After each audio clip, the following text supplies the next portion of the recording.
Hey, everybody. Welcome to Straight Up No Bullshit. We are so glad you're here. We're got an exciting evening here. We're doing the Vice President debate watch party where we're going to cut through all the lies and expose all the crazy bullshit propaganda that's going to go out there and just kind of cut through what's what. So tonight we're going to be watching J.D. Vance take on Tampon Tim Walz. And trust me, there's going to be a lot more at stake here than just the media is going to tell you. So Sal, welcome to the show. Don, welcome to the show, my friends. Hello. Hi. There we go. So we got about a few minutes before the debate is supposed to go live. And if you want to leave comments, we've got live chat going on. You can chat with us on any of the channels. Whether we're on YouTube, we're on X, we're on Facebook, we're on Twitch.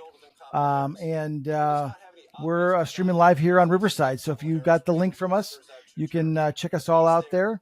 I'm looking right now to see. Looks like we're connected. Everything's going well.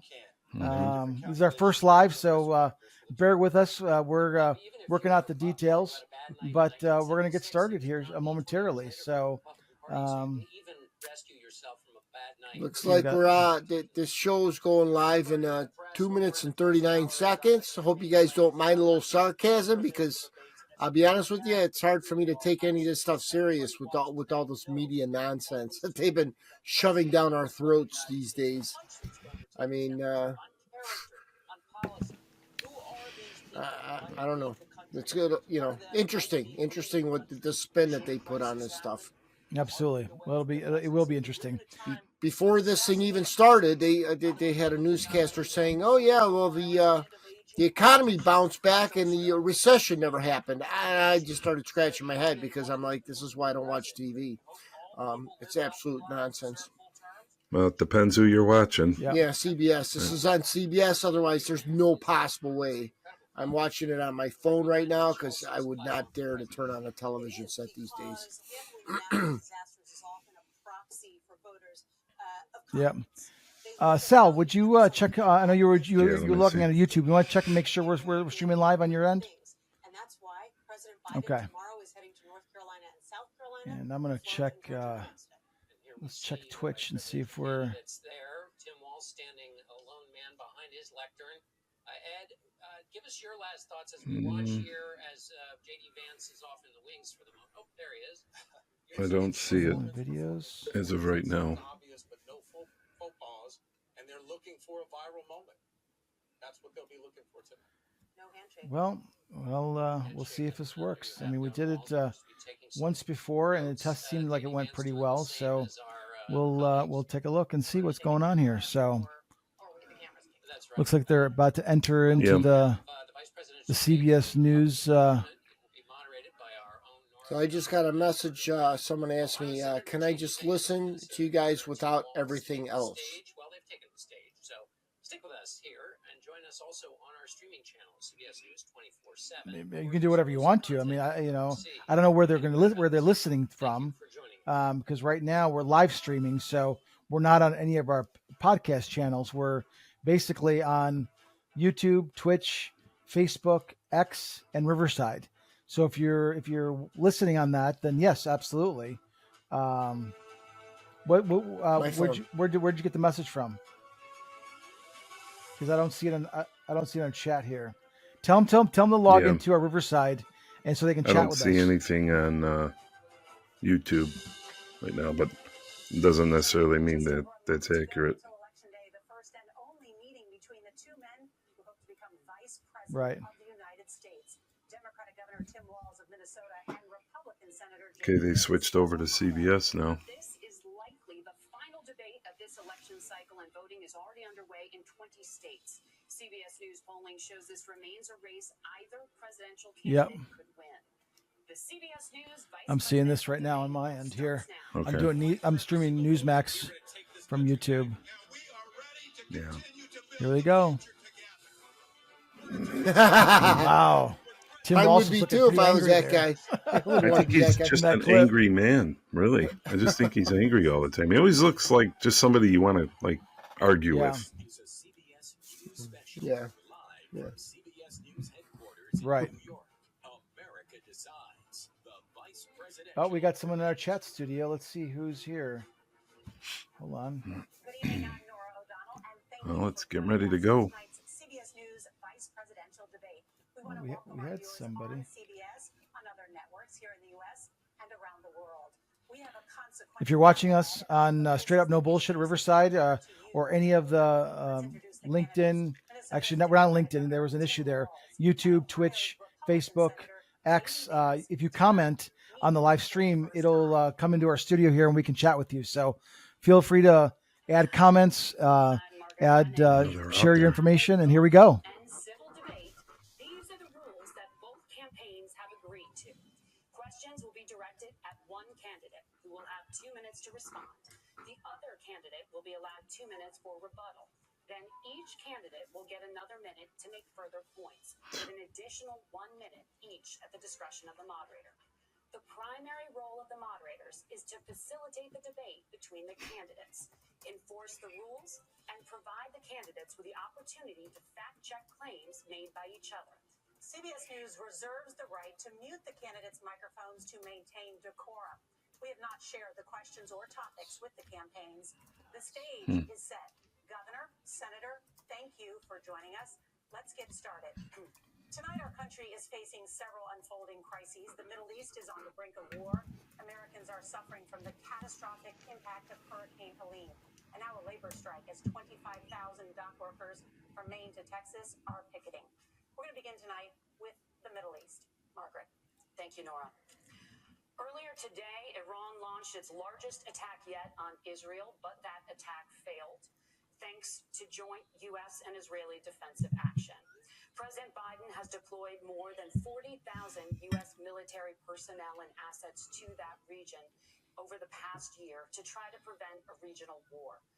Iran is weakened, but the U.S. still considers it the largest state sponsor of terrorism in the world, and it has drastically reduced the time it would take to develop a nuclear weapon. It is down now to 1 or 2 weeks' time. Governor Walz, if you were the final voice in the Situation Room, would you support or oppose a preemptive strike by Israel on Iran? You have 2 minutes. Well, thank you. And thank you for those joining at home tonight. Let's keep in mind where this started. October 7th, Hamas terrorists massacred over 1,400 Israelis and took prisoners. Israel's ability to be able to defend itself is absolutely fundamental. Getting its hostages back, fundamental, and ending the humanitarian crisis in Gaza. Little slip up there, Iran. The expansion of Israel and its proxies is an absolute fundamental Freudian slip, maybe. The United States have the steady leadership there. You saw it experienced today, where along with our Israeli partners and our coalition, able to stop the incoming attack. But what's fundamental here is that steady leadership is going to matter. It's clear, and the world saw it on that debate stage a few weeks ago. A nearly 80-year-old Donald Trump talking about crowd sizing is not what we need in this moment. Now age is a factor. Just that. I think we should talk about tampons. That understand how dangerous he is when the world is this dangerous. His chief of staff, 4th grade. said that he was. That's when he put him in for 4th graders. And both of his Yeah. secretaries of defense and his national security advisors said he should be nowhere near the White House. Now, the person closest to them, Donald Trump, said he's unfit for the highest office. That was Senator Vance. What we've seen out of Vice President Harris is we've seen steady leadership. We've seen a calmness that is able to draw on the coalitions to bring them together. Are you fucking kidding me? Allies matter. When our allies see Donald Trump turn towards Vladimir Putin, turn towards North Korea, when we start to see that type of fickleness around holding the coalitions together, we will stay committed. And as the vice president said today we will protect our forces and our allied forces, and there will be consequences. Governor, your time is up. Senator Vance, the same question. Would you support or oppose a preemptive strike by Israel on Iran? You have 2 minutes. So, Margaret, I want to answer the question. First of all, thanks, Governor. Thanks to CBS for hosting the debate. And thanks, most importantly, to the American people who are watching this evening and caring enough about this country to pay attention to this vice presidential debate. I want to answer the question, but I want to actually give an introduction to myself a little bit because I recognize a lot of Americans don't know who either one of us are. I was raised in a working-class family. My mother required food assistance for periods of her life. My grandmother required Social Security help to raise me, and she raised me in part because my own mother struggled with addiction for a big chunk of my early life. It's taking up his 2 minutes. I think you should answer. And served in Iraq. And so I stand here asking to be your vice president with extraordinary gratitude for this country, for the American dream that made it possible for me to live my dreams. And most importantly, I know that a lot of you are worried about the chaos in the world and the feeling that the American dream is unattainable. I want to try to convince you tonight over the next 90 minutes that if we get better leadership in the White House, if we get Donald Trump back in the White House, the American dream is going to be attainable once again. Now, to answer this particular question, we have to remember that as much as Governor Walz just accused Donald Trump of being an agent of chaos, Donald Trump actually delivered stability in the world, and he did it by establishing effective deterrence. People were afraid of stepping out of line. Iran, which launched this attack, has received over $100 billion in unfrozen assets thanks to the Kamala Harris administration. What do they use that money for? They use it to buy weapons that they're now launching against our allies, and God forbid, potentially launching against the United States as well. Donald Trump recognized that for people to fear the United States, you needed peace through strength. They needed to recognize accountability right there. The United States global leadership would put stability and peace back in the world. Yep. No wars with Trump. Nothing but wars with these knuckleheads. And that's kind of black and white if you think about it. Wherever they are when they're fighting the bad guys, I think that's the right approach to take with the Israel question. Yep, sure is. Thank you, Senator. Governor Walz, do you care to respond to any of the allegations? Well, look, He's taking a lot of notes, Timmy. Sometimes hear a revisionist history, but when Donald Trump was in office, it was Donald Trump who we had a coalition of nations that had boxed Iran's nuclear program in, the inability to advance it. Donald Trump pulled that. Now we just finance it. Else in its place. So Iran is closer to a nuclear weapon than they were before because of Donald Trump's fickle leadership. And when Iran shot down an American aircraft in international airspace, Donald Trump tweeted, because that's the standard diplomacy of Donald Trump. And when I call bullshit on Tim Walz. Fall near U.S. troops and they received traumatic brain injuries, Donald Trump wrote it off as headaches. Look, our allies understand. What? Donald Trump where did he come up with this stuff? I don't know. Or where it makes sense to him. Steady leadership like you witnessed today, like you witnessed in April. Both Iranian attacks were repelled. Our coalition is strong, and we need the steady leadership. What was the leadership we witnessed today again? Vance, I think it was the $8 billion that we gave to Ukraine. To temporarily Right. pause parts of its nuclear program, and President Trump Bunch of idiots. exit that deal. He recently said, just 5 days ago, the U.S. must now make a diplomatic deal with Iran because the consequences are impossible. Did he make a mistake? You have 1 minute. Well, first of all, Margaret, diplomacy is not a dirty word, but I think that's something that Governor Walz just said is quite extraordinary. You yourself just said Iran is as close to a nuclear weapon today as they have ever been. And Governor Walz, you blame Donald Trump. Who has been the vice president for the last 3.5 years? And the answer is your running mate, not mine. Donald Trump consistently made the world more secure. Well said. We talk about the sequence of events that led us to where we are. He's writing down a lot of stuff, isn't he? October the 7th, which I appreciate Governor Walz bringing up. We know he was he's nervous. shitting his pants. And the proxies attack Israel. It was during the administration of Kamala Harris. So Governor Walz can criticize Donald Trump's tweets, but effective, smart diplomacy and peace through strength is how you bring stability back to a very broken His world. body language is Donald Trump has already done it once totally before. nervous and antsy. When was the I know. last time, I'm 40 years old, when was the last time that an American president didn't have a major conflict break out? The only answer is Maybe he forgot to put his tampon up his ass. Gentlemen, we have a lot to get to. Norah? Good point. Thank you. Let's turn now to Hurricane Helene. The storm could become one of the deadliest on record. More than 160 people are dead and hundreds more are missing. Scientists say climate change makes these hurricanes larger, stronger, There we go. more deadly because of the Oh, it's historic horse shit. rainfall.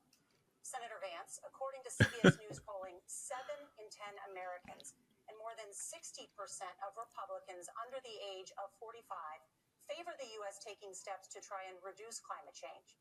Senator, what responsibility would the Trump administration have to try and reduce the impact of climate change? I'll give you 2 minutes. Sure. So first of all, let's start with the hurricane, because it's an unbelievable, unspeakable human tragedy. I just saw today actually a photograph of 2 grandparents on a roof with a 6-year-old child, and it was the last photograph ever taken of them because the roof collapsed and those innocent people lost their lives. And I'm sure Governor Walz joins me in saying our hearts go out to those innocent people, our prayers go out to them, and we want as robust and aggressive as a federal response as we can get to save as many lives as possible, and then of course afterwards to help the people in those communities rebuild. I mean, these are communities that I love. Some of them I know very personally in Appalachia, all across the Southeast. They need their government to do their job, and I commit that when Donald Trump is president again, the government will put the citizens of this country first when they suffer from a disaster. Now, Norah, you asked about climate change. I think this is a very important issue. Look, a lot of people are justifiably worried about all these crazy weather patterns. I think it's important for us, first of all, to say Donald Trump and I support clean air, clean water. We want the environment to be cleaner and safer. But one of the things that I've noticed some of our Democratic friends talking a lot about is a concern about carbon emissions, this idea that carbon emissions drives all of the climate change. Well, let's just say that's true, just for the sake of argument, so we're not arguing about weird science. Let's just say that's true. Well, if you believe that, what would you want to do? The answer is that you'd want to reshore as much American manufacturing as possible, and you'd want to produce as much energy as possible in the United States of America, because we're the cleanest economy. Look at that guy's face. He is just... I think he shit himself. He's very nervous. Freaking out. More doing business in some of the dirtiest parts of the entire world. And when I say that, I mean, He probably needs We a gotta write fresh shit down 'cause he can't tampon. remember it because he doesn't know shit. so if we actually care about getting cleaner air and cleaner water, the best thing to do is to double down and invest in. I don't know. Vance just looks very calm and natural. Kamala Harris has done exactly the opposite. Governor Walz, you have 2 minutes to respond. Yep. Well, we got close to an agreement because all those things are happening. Look, first of all, it is a horrific tragedy with this hurricane, and my heart goes out to the folks that are down there in contact with the governors. I serve as co-chair of the Council of Governors as we work together on these emergency managements. Governors know no partisanship. They work together so all of the governors and the emergency responders are on the ground. Those happen on the front end. The federal government comes in, makes sure they're there that we recover, but we're still in that phase where we need to make sure that they're staying there, staying focused. Now, look, coming back to the climate change issue, there's no doubt this thing roared onto the scene faster and stronger than anything we've seen. Senator Vance has said that there's a climate problem in the past. Donald Trump called it a hoax and then joked that these things would make more beachfront property to be able to invest in. What we've seen out of the Harris administration now, the Biden-Harris administration, is we've seen this investment. We've seen massive investments, the biggest in global history that we've seen in the Inflation Reduction Act, has created jobs all across the country. 2,000 in Jeffersonville, Ohio, taking the EV technology that we For God's sake. making it here. 200,000 jobs across the country. The largest EV solar technology, which we production know doesn't plant work. in North America sits in Minnesota. But my farmers know climate change is real. They've seen 500-year droughts, 500-year floods back to back. But what they're doing is adapting, and this has allowed them to tell me, look, I harvest corn, I harvest soybean, I harvest wind. We are producing more natural gas and more. No. 500-year I drought. don't know where they come up with their stats. That far in advance. Where's he coming up He with makes that? it sound like farmers are on his side. All right. You know, Yeah. when I'm up bullshit. north, all those farmers are flying Trump flags. They're I they're call trying bullshit. to buy up these farmlands. It's terrible. At the same time, you're creating jobs that we're seeing all across. I'd like to see one of these farmers. It is. Like to hear from them. We are seeing us becoming an energy superpower for the future, not just the current. And that's Yeah. what absolutely makes sense. And then we start thinking about Maybe we can get one on our Yeah, I show. would love to hear. Upcoming weeks. How climate change is affecting his crops. To respond there, Yeah. the governor mentioned that President Trump has called climate change a hoax. Do you agree?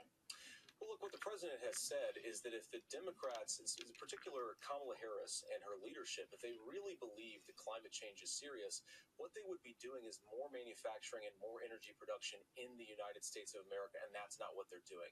So clearly, Kamala Harris herself doesn't believe her own rhetoric on this. If she did, she would actually agree with Donald Trump's energy policies. Now, something Governor Walz said I think is important to touch upon, because when we talk about clean energy, I think that's a slogan that often the Democrats will use here. I'm talking, of course, about the Democratic leadership.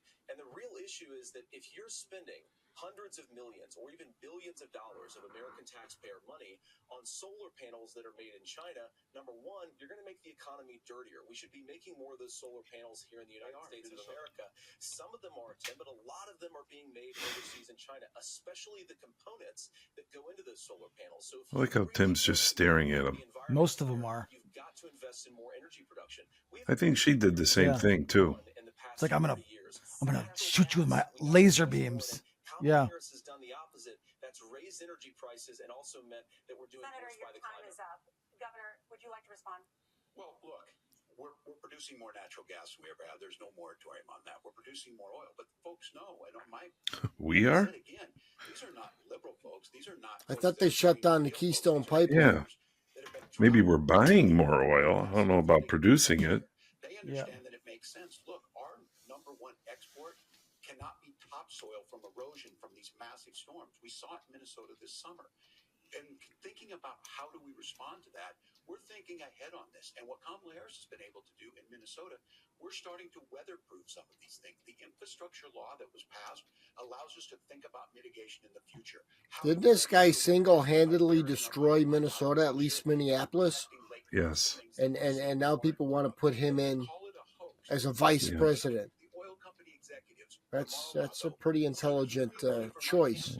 It's the people who are misguided want to put them in there. If anybody's educated, they. I don't think it has anything to do with education. Not with them. Consensus among scientists is that the Earth's climate is warming at an unprecedented rate. Margaret, thank you, Norah. We're going to turn now to immigration. The crisis at the U.S.-Mexico border consistently ranks as one of the top issues for American voters. Senator Vance, your campaign is pledging to carry out the largest mass deportation plan in American history and to use the U.S. military to do so. Could you be more specific about exactly how this will work? For example, would you deport parents who have entered the U.S. illegally and separate them from any of their children who were born on U.S. soil? You have 2 minutes. So first of all, Margaret, before we talk about deportations, we have to stop the bleeding. We have a historic immigration crisis because Kamala Harris started and said that she wanted to undo all of Donald Trump's border policies. 94 executive orders suspending deportations, decriminalizing illegal aliens, massively increasing the asylum fraud that exists in our system. That has opened the floodgates. And what it's meant is that a lot of fentanyl is coming into our country. I had a mother who struggled with opioid addiction and has gotten clean. I don't want people who are struggling with addiction to be deprived of their second chance because Kamala Harris let in fentanyl into our communities at record levels. So you've got to stop the bleeding. You've got to re-implement Donald Trump's border policies, build the wall, re-implement deportations. And that gets me to your point, Margaret, about what do we actually do? So we've got 25 million illegal aliens who are here in the country. What do we do with them? I think the first thing that we do is we start with the criminal migrants. About 1 million of those people have committed some form of crime in addition to crossing the border illegally. I think you start with deportations on those folks. And then I think you make it harder for illegal aliens to undercut the wages of American workers. A lot of people will go home if they can't work for less than minimum wage in our own country. And by the way, that'll be really good for our workers who just want to earn a fair wage for doing a good day's work. And the final point, Margaret, is you asked about family separation. Right now in this country, Margaret, we have 320,000 children that the Department of Homeland Security has effectively lost. Some of them have been sex trafficked. Some of them hopefully are at homes with their families. Some of them have been used as drug trafficking mules. The real family separation policy in this country is unfortunately Kamala Harris's wide open southern border. And I'd ask my fellow Americans to remember when she came into office, she said she was going to do this. borders. Real leadership would be saying, you know what, I screwed up. We're going to go back to Donald Trump's border policies. I wish she would do that. It would be good for all of us. The human trafficking is out of control. And why do you think they allow it? They participate in it. Did he say 320,000 Right. children unaccounted for? I didn't catch Yeah, the number. I believe that. Yeah, 320. The opioid crisis, and the good news on this is the last 12 months saw the largest decrease in opioid deaths in our nation's history. 30% decrease in Ohio, but there's still more work to do. But let's go back to this on immigration. Kamala Harris was the Attorney General of the largest state, a border state in California. Yeah, how'd she do there? Race, who prosecuted transnational gangs for human trafficking and drug interventions. But look, we all want to solve this. Most of us want to solve this. And that is the United States Congress. That's the Border Patrol agents. That's the Chamber of Commerce. That's I see where we're going. That's why we had the fairest and the toughest bill. They're just going to blame the Congress. Yeah. It was crafted by a conservative senator from Oklahoma. Yeah. Pass the buck. He's super conservative, but he's a man of principle. Wants to get it done. Of course. Democrats and Republicans worked on this piece of legislation. The Border Patrol said, this is what we need in here. These are the experts. And the Chamber of Commerce and the Wall Street Journal said, pass this thing. Kamala Harris helped get there. 1,500 new border agents. Detection for drugs. DOJ money to speed up these the adjudications on this. Just what America wants. But as soon as I was getting ready to pass and actually tackle this, Donald Trump said no. Told them to vote against it because it gives him a campaign issue. It gives him what would Donald Trump talk about if he actually did some of these things? So it's Donald Trump's fault that they keep the borders open. Yeah. Yeah, just so he has a campaign Right. platform. And he promised you, America, how easy it would be. I'll build you a big, beautiful wall, and Mexico will pay for it. Less than 2% of that wall got built, and Mexico didn't pay a dime. But here we are again, 9 years after he came down that escalator, dehumanizing people and telling them what he was going to do. As far as the deportation plan, at one point, Senator Vance said it was so unworkable to be laughable. So that's where we're at. The Democrats are the ones that made them chop the razor wire down when they put it up along the border. So who are they? Yeah. Who do they think they're fooling with their nonsense? Exactly. I don't know. Well, they think people forget about that shit. Good answer. Of inviting drug mules, I said that she enabled the Mexican drug cartels to operate freely in this country, and we know that they use children as drug mules, and it is a disgrace, and it has to Write it stop. down, Tim. Look, I think what Tim said just doesn't pass the smell test. For 3 years, Kamala Harris went out bragging that she was going to undo Donald Trump's border policy. She did exactly that. We had a record number of illegal crossings. We had a record number of fentanyl coming into our country. And now that she's running for president, or a few months before, she says that somehow she got religion and cared a lot about a piece of legislation. The only thing that she did when she became the vice president, when she became the appointed border czar, was to undo 94 Donald Trump executive actions that opened the border. This problem is leading to massive problems in the United States of America. Parents who can't afford health care, schools that are overwhelmed. It's got to stop, and it will. Well Donald said. Trump is president Senator, your time is up. Governor, what about our CBS News polling, which does show that a majority of Americans, more than 50%, support mass deportations? Look, we fix this issue. Let's deport him. But the issue on this is what happens when you don't want to solve it. You demonize it. Wow, 90% people say that on YouTube. A newsback said that. JD Vance, I didn't know the guy before I saw this, and I like him. Yeah. He's doing good in his body language. He's very relaxed and comfortable. It's not true. Don't do it. He's got thick skin. I like it. We could come together. Yeah. Look how frantic he is. Oh my God, frantic. Ugh. Let Donald Trump continue to make it an issue. And the consequences in Springfield were the governor had to send state law enforcement to escort kindergartners to school. I believe Senator Vance wants to solve this, but by standing with Donald Trump and not working together to find a solution, it becomes a talking point. And when it becomes a talking point like this, we dehumanize. How about just closing the border? That's a start. Solution. It's a swipe of a pen is all it is. Exactly. Exactly. Ask you the question first. The governor has made the point, and I think as a a sitting lawmaker, you know that Congress controls the purse strings and any funding.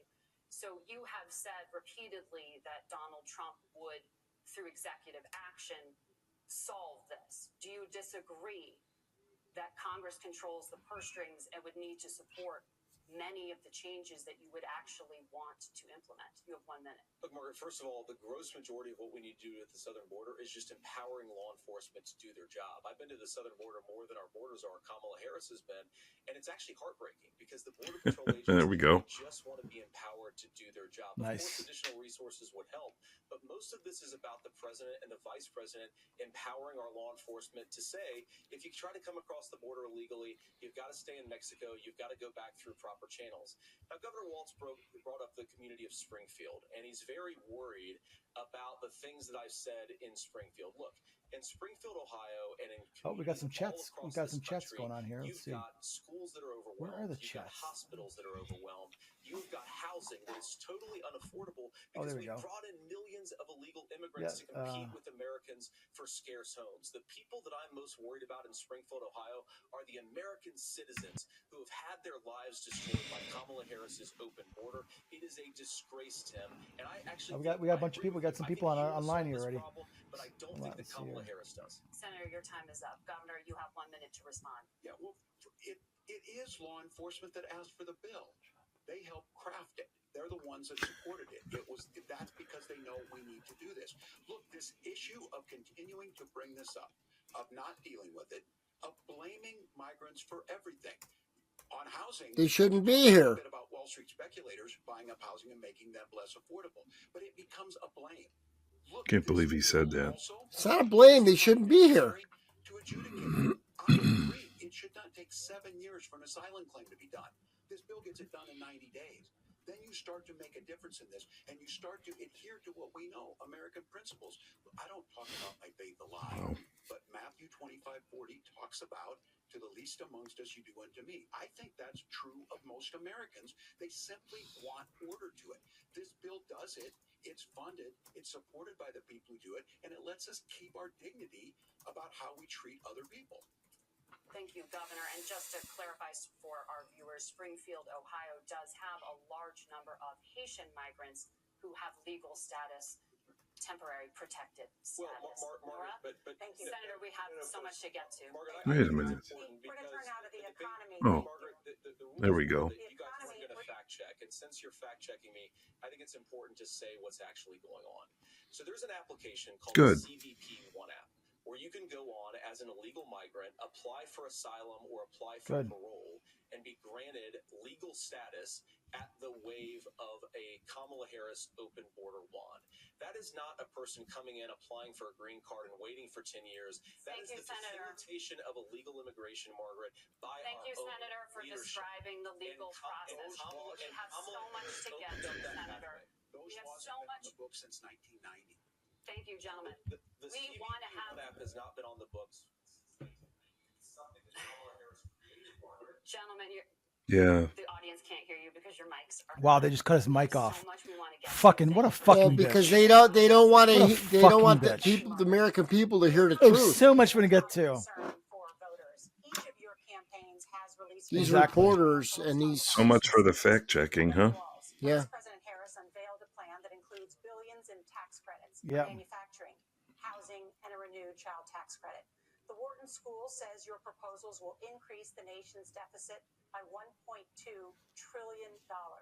How would you pay for that without ballooning the deficit? Governor, I'll give you 2 minutes. Yeah, thank you. And Kamala Harris and I do believe in the middle class because that's where we come from. We both grew up in that. We understand. Oh, So yeah. those of you out there listening tonight, you're hearing a lot of stuff back and forth, and it's good. They're It's middle helpful. class. This is supposed to happen. You should be listening. How's this going to impact me? The bold forward plan. Yep, here we go They're again. low class as far as I'm concerned. About this housing issue. The one thing is, there's 3 million new houses proposed under this plan with down payment assistance on the front end to get you in a house. A house is much more than just an asset to be traded somewhere. It's foundational to where you're at. And then making sure that the things you buy every day, whether they be prescription drugs or other things, that there's fairness in that. Look, the $35 insulin is a good thing, but it costs $5 to make insulin. They were charging $800 before this law went into effect. As far as the housing goes, I've seen it in Minnesota. 12% more houses in Minneapolis, prices went down on rent 4%. It's working.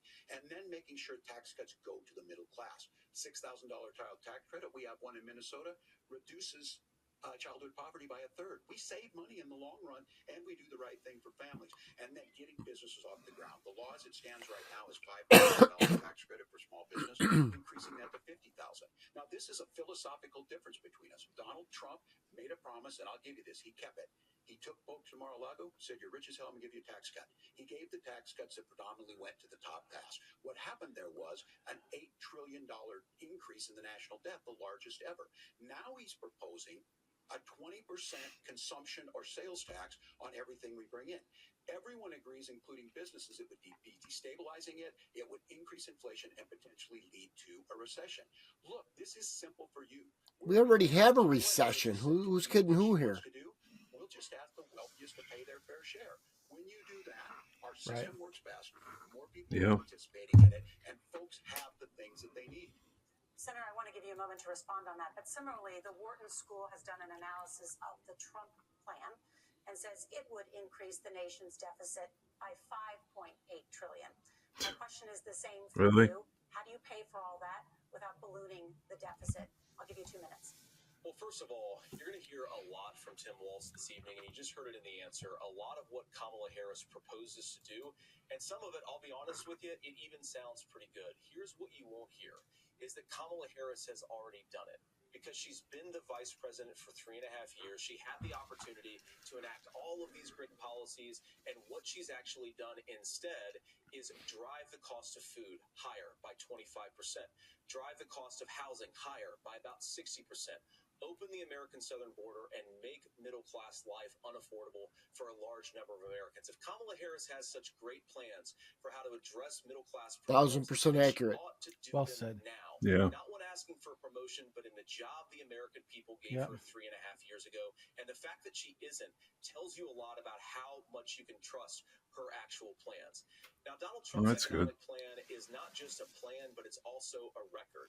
A lot of those same economists attack Donald Trump's plans, and they have PhDs, but they don't have common sense, and they don't have wisdom.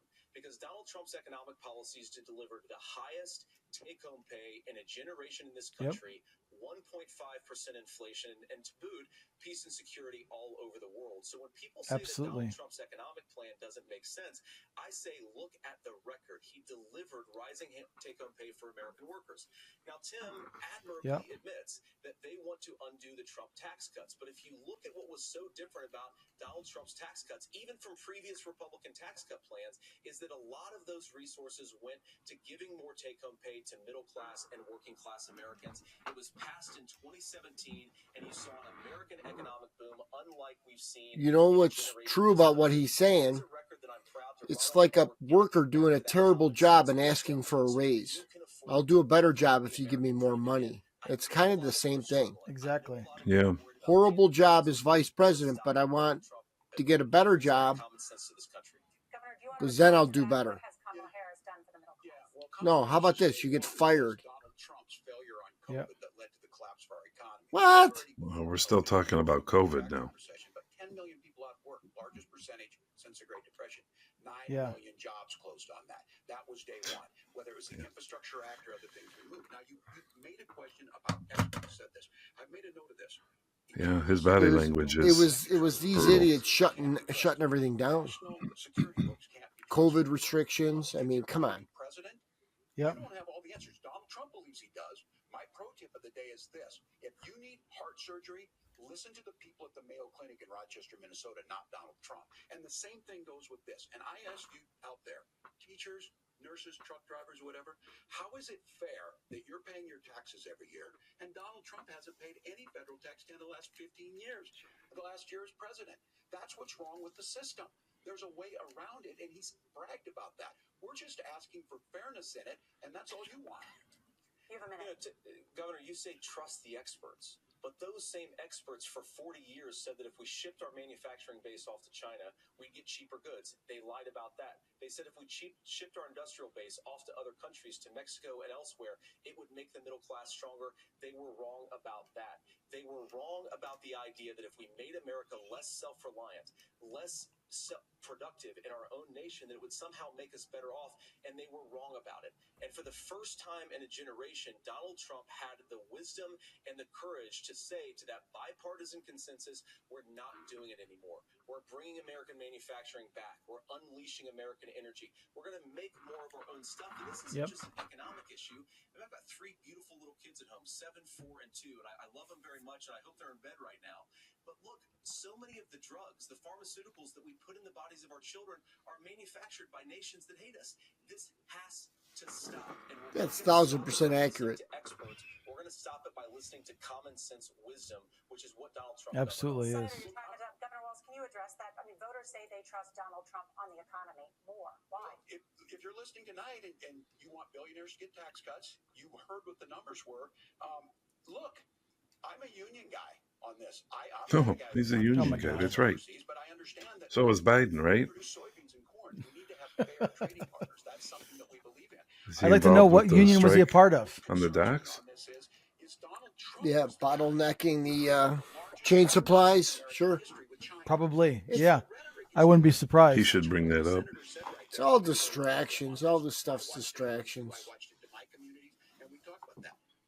Gee, I wonder why everything's happening less than 30 days away from the election.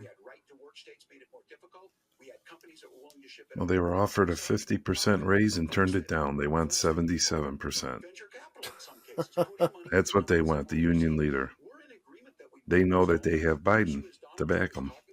Kamala Harris has a record 250,000 more manufacturing jobs just in out of the IRA. May I respond to that? Yes. So appreciate that. So if you notice, what Governor Walz just did is he said, first of all, Donald Trump has to listen to the experts. And then when he acknowledged that the experts screwed up, he said, well, Donald Trump didn't do nearly as good of a job as the statistics show that he did. So what Tim Walz is doing, and I honestly, Tim, I think you got a tough job here because you've got to play whack-a-mole. Oh, he's getting angry. Donald Trump didn't deliver Whack-a-mole. Well done, calling him out as. You've got to pretend that Donald Trump didn't deliver lower inflation, which of course he did, and then you simultaneously. No, Walz just doesn't appear professional. Economic record, which has made gas, groceries, and housing unaffordable for American citizens. I was raised by a woman who would sometimes go into. If laser beams would come out of his eyes. Food on the table in our household. I know what it's like to not be able to afford the things that you need. 99% people say Vance just talked better on the economy, inflation, and budget. Back to an America that's affordable again. We just got to get back to common sense economic principles. I hope we have a conversation on healthcare then. Senator, Governor. Please. Thank you, Margaret. Yep. We have a lot to Please. get to. Gentlemen, on many Free topics, tampons for all the boys. Bring it on. The vice president is often the Yeah. last voice the president hears before making consequential decisions. We want to ask you about your leadership qualities. Governor Walz, you said you were in Hong Kong during the deadly Tiananmen Square protests in the spring of 1989. But Minnesota Public Radio and other media outlets are reporting that he's in China a lot. Travel to Asia. He loves China. August of that year. Can you explain that discrepancy? Well, and to the folks out there who didn't get at the top of this, look, I grew up in small rural Nebraska, town of 400, town that you rode your bike with your buddies till the street lights come on, and I'm proud of that service. Rode my bike, walked through 5 Ooh, miles of snow. Let's get to the military record, shall we? To become a teacher, passionate about it, a young teacher. Oh, yeah, absolutely. Opportunity in the summer of '89 to travel to China.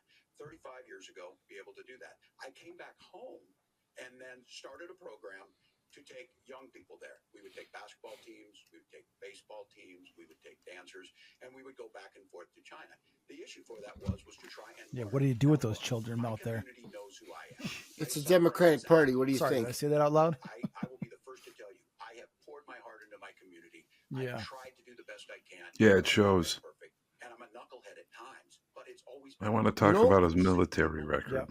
You know what's funny is he talks about all this China stuff, but yet he's opposed to them paying 20 or 25% to import their goods. into our country. You know what I mean? It's so obvious what's going on. Right. My commitment has been from the beginning to make sure that I'm there for the people. Well, this is perfect. He brought the Me record too. in, so I hope Vance jumps all over that. I will talk a lot. Yeah. I will get caught up in the rhetoric. But being there, the impact it made, the difference it made in my life, I learned a lot about China. I hear the critiques of this. I would make the case that Donald Trump should have come on one of those trips with us. I guarantee you he wouldn't be You sure have. praising Xi Jinping. I think buddies with Donald China. Trump's hanging around with you. He wouldn't start a trade war that he ends up losing. So this is about trying to understand the world. It's about trying to do the best you can for your community. And then it's putting yourself out there and letting your folks understand what it is. My commitment, whether it be through teaching, which I was good at, or whether it was... I still don't hear any substance from him. Those are the things that I think are the values that people care about. Other than the things she flip-flopped on. On that, the question was, can you explain the discrepancy? All I said on this was I got there that summer and misspoke on this. So I will just... That's what I've said. Oh, he misspoke again. So I was in BS, that's right. I call it too. The democracy protest went in. And from that, I learned a lot of what needed to be in governance. Thank you, Governor. Senator Vance, in 2016, you called your running mate Donald Trump unfit for the nation's highest office, and you said he could be America's Hitler. I know you've been asked many times, and you've said you regret those comments and explained you then voted for Donald Trump in 2020. But the Washington Post reported new messages last week in which you also disparaged Trump's economic record while he was president, writing to someone in 2020, quote, Trump thoroughly failed to deliver his economic populism. You're now his running mate, and you've shifted many of your policy stances to align with his.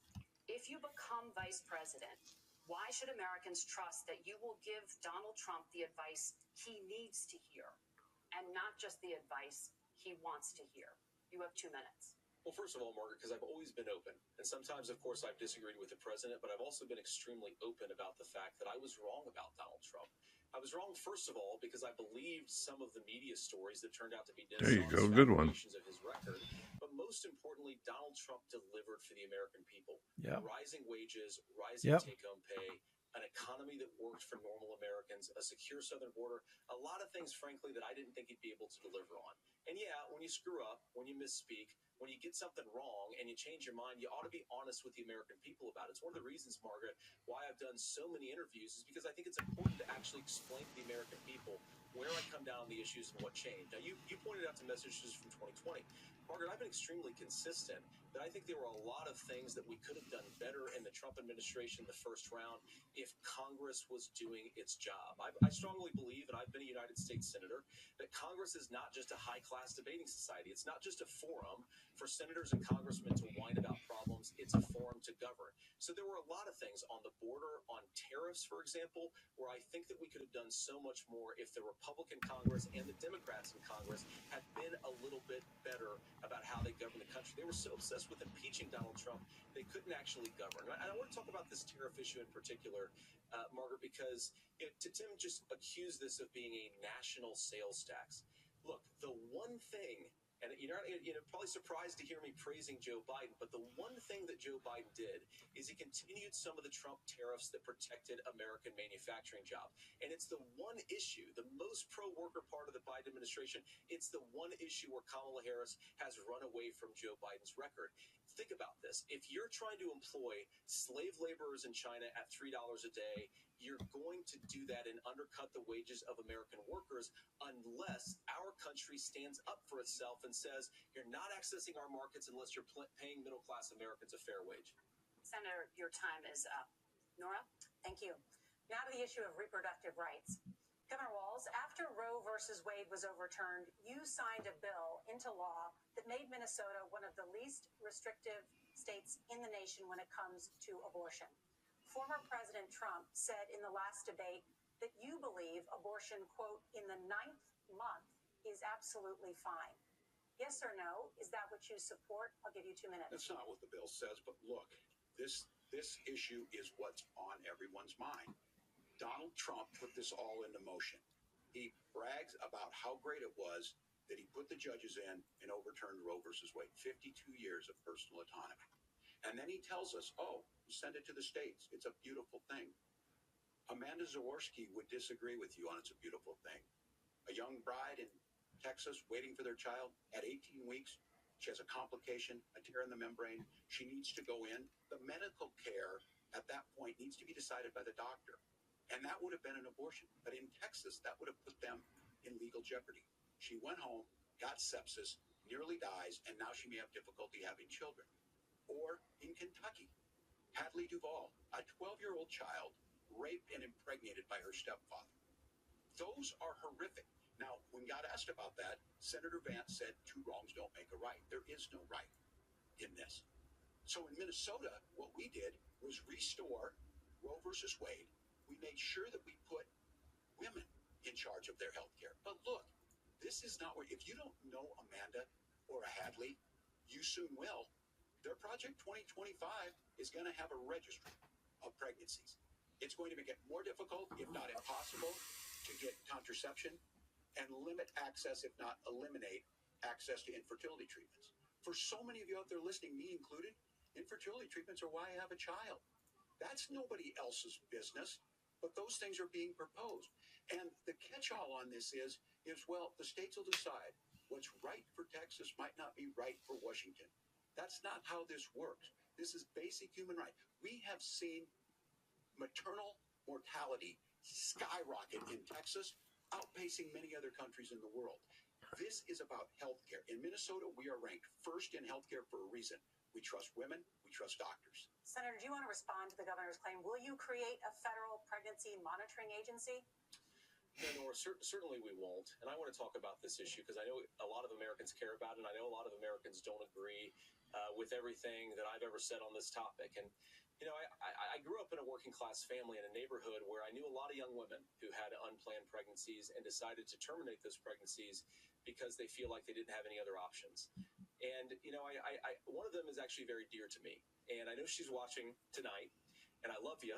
And she told me something a couple years ago that she felt like if she hadn't had that abortion, that it would have destroyed her life because she was in an abusive relationship. And I think that what I take from that as a Republican who proudly wants to protect innocent life in this country, who proudly wants to protect the vulnerable, is that my party, we've got to do so much better of a job at earning the American people's trust back on this issue where they frankly just don't trust us. And I think that's one of the things that Donald Trump and I are endeavoring to do. I want us as a Republican Party to be pro-family in the fullest sense of the word. I want us to support fertility treatments. I want us to make it easier for moms to afford to have babies. I want it to make it easier for young families to afford a home so they can afford a place to raise that family. And I think there's so much that we can do on the public policy front just to give women more options. Now, of course, Donald Trump has been very clear that on the abortion policy specifically, that we have a big country and it's diverse. And California has a different viewpoint on this than Georgia. Georgia has a different viewpoint from Arizona. And the proper way to handle this, as messy as democracy sometimes is to let voters make these decisions, let the individual states make their abortion policy. And I think that's what makes the most sense in a very big, a very diverse, and let's be honest, sometimes a very, very messy and divided country. Governor, would you like to respond and also answer the question about restrictions? Yeah, well, the question got asked, and Donald Trump made the accusation that wasn't true about Minnesota. Well, let me tell you about this idea that there's diverse states. There's a young woman named Amber Thurman. She happened to be in Georgia, a restrictive state. Because of that, she had to travel a long distance to North Carolina to try and get her care. Amber Thurman died in that journey back and forth. The fact of the matter is, how can we as a nation say that your life and your rights, as basic as the right to control your own body, is determined on geography? There's a very real chance, had Amber Thurman lived in Minnesota, she would be alive today. You got 3 months, 6 months to go where you need to go. Geography has nothing to do with it. Doesn't take more than a day or two to get anywhere you need to go. The political right of this. I agree with a lot of what Senator Vance said about what's happening. His running mate, though, does not, and that's the problem. Governor, your time is up. Senator, let me ask you about that. He mentioned, I think, referring to a national ban. In the past, you have supported a federal ban on abortion after 15 weeks. In fact, you said if someone can't support legislation like that, quote, you are making the United States the most barbaric pro-abortion regime anywhere in the entire world. My question is, why have you changed your position? Well, Norah, first of all, I never supported a national ban. I did when I was running for Senate in 2022 talk about setting some minimum national standard. For example, we have a partial birth abortion ban in place in this country at the federal level. I don't think anybody's trying to get rid of that, or at least I hope not. I don't see questions like that going to Walz, you know? But Norah, one of the things that changed is in the state of Ohio. Yeah, of course. Well, this is CBS. This is a liberal channel. Again, because it's not a fair debate. Yeah. My position. And I think that what I learned from that, Norah, is that we've got to do a better job at winning back people's trust. So many young women would love to have families. So many young women also see an unplanned pregnancy as something that's going to destroy their livelihood, destroy their education, destroy their relationships. You don't know about what, so? To earn people's trust back. I mean, it is like a 3-on-1 again. I don't think it's been that fair. Yeah, but Vance, he is. But Vance is holding his own. I will say that. No, we're not. We're pro-women. We're pro-freedom to make your own choice. They're not hitting him with the questions like they're hitting Vance with. Women not getting the care, physicians. Yeah, Vance is holding some good composure, though. Correct. I mean, Yeah. regardless, he's answering. He's not frazzled. We understand that too. We know that the options need to be available, and we make that true. We also make it, we're a top 3 state for the best place to raise children. But these two things to try and say that we're pro-children. There's only 6,000 people watching it on CBS News. Interesting. 6,000 watching on I've been bouncing CBS? around to different ones to see. Only on 6,000 watching. Yeah, they took it off. I saw it on there, and then they took off the stat. So let's go to Newsmax. Let's see, where was I at? This Walz guy is too. Governor, I agree with you. Amber Thurman should still be alive, and there are a lot of people who should still be alive, and I certainly wish that she was. And maybe emotional, too dramatic and emotional. So far, I don't see anything that indicates that this is going to move the needle either direction. It says that a doctor who presides over an abortion where the baby survives, the doctor is under no obligation. You know what though? I think I don't know. I mean, even though obviously I am things. completely conservative as far as, and I, like I told you guys before, I used to be a Democrat, but I see a lot of composure with Vance. Yeah. There's no way I would vote for the other guy, Walz. There's no way. Yeah. Yes, Governor, please respond. 283,000 watching on Fox. Very simple proposition. These are women's decisions to make about their healthcare decisions, and the physicians who know best when they need to do this. Trying to distort the way a law is written to try and make. Let's watch NBC. What's going on NBC? That is not the way the law is written. Look, I've given this advice on a lot of things that getting in. I like that he's challenging him. Trump didn't challenge Kamala really, and I thought he should have. Yeah, no, I didn't. Only 7. Yeah, I agree. Would you say 39,000 watching on NBC? Oh, 79. 79,000. Funding for children. It doesn't increase us from making sure that once that child's born, like in Minnesota, they get meals, they get early childhood education, they get health care.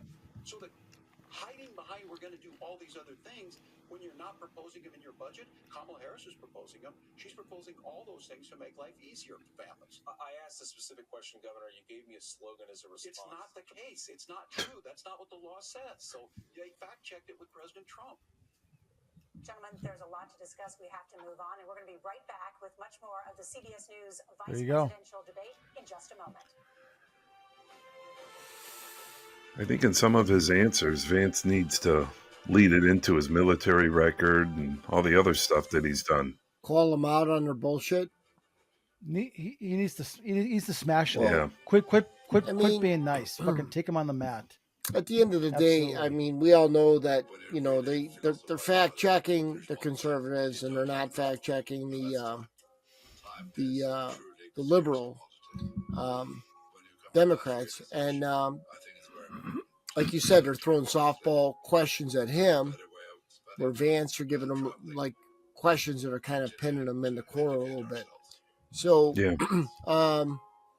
Yeah, I mean, it is what it is. This one is way different than the presidential one, because I thought the presidential one was pretty stupid, but all Camilla did was just lie the whole time. And then, Yeah. As much as I love Trump, he's got too big of an ego, and some of the stuff, he probably shouldn't have said, but a lot of people said, well, he did a good job. So I don't know. I mean, well, I think he should have challenged her more. I mean, he didn't really need to. Absolutely. Well, he was trying to, he was worried about making, I'm bullying up on a female, and he should have. I'm sorry, it's a debate, and you have a right to call out facts and facts, as long as you don't go dirty or start, name calling and doing all the bullshit the way the to left go does. about a debate, You're absolutely though, right in the right to do it. It's like I talk about life. Like put the rules in your own hands. Don't answer her questions. Just like if you're Trump, just say, hey, listen, do you guys like how unsafe your neighborhoods are? Do you like how little your money buys? Do you like how your real estate tax is doubled? Do you all these different things? And if you do, she's the one that I would vote for, and then I would just end at that.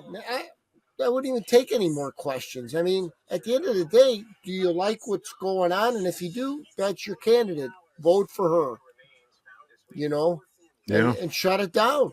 Mm-hmm. Shut it down. What more do you need to say? She's going to sit there and lie and try and, egg them on. And I mean, the whole thing's kind of stupid. But, like, at least tonight. Well, I will tell you this, though. I don't know if you saw this. I'm going to verify this, but it was sent to me just a little bit before we went live here, was that somebody caught Kamala answering a call on her little earrings that she was wearing at the debate. So I have a feeling that they caught her cheating now twice. First, the whistleblower that said they fed the questions to her ahead of time, and two, that she was wearing an earpiece. So we're gonna share that more details on our next Spotlight episode too. So and the media's buried it, of course, especially the whistleblower thing. Of course they have. Oh yeah, without a doubt. Interesting stuff. I mean, it's obvious that the Democratic side is just very emotional, and they're trying to get people to they really care, and they look like they got tears in their eyes, and they're talking about the people, but they're putting it in your back, right? And then and then they want to smear the people that are actually trying to create some betterment in this country and less war. Like even if you just look at the wars, right? If you look at the amount of wars that not only we're financing, but we're instigating our current regime, okay? There's wars everywhere in the world. Trump was in there. Nobody was, even North Korea was in line. Everybody was cool.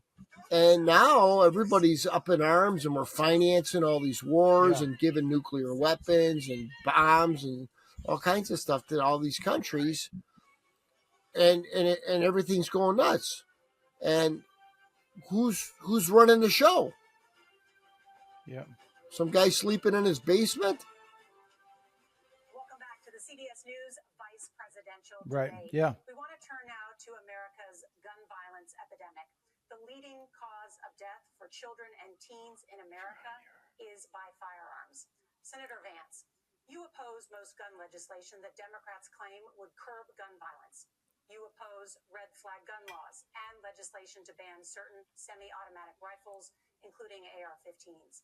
So let me ask you, earlier this year, for the first time, the parents of a school shooter were convicted of involuntary manslaughter and sentenced to 10 years in prison. Do you think holding parents responsible could curb mass shootings? I'll give you 2 minutes. Yeah, well, Norah, on that particular case, I don't know the full details, but I certainly trust local law enforcement and local authorities to make those decisions. I think in some cases the answer is going to be yes, and in some cases the answer is going to be no. And the details really matter here, of course. For example, if a kid steals a gun, that's going to be different than if a parent hands over a gun knowing that their kid is potentially dangerous.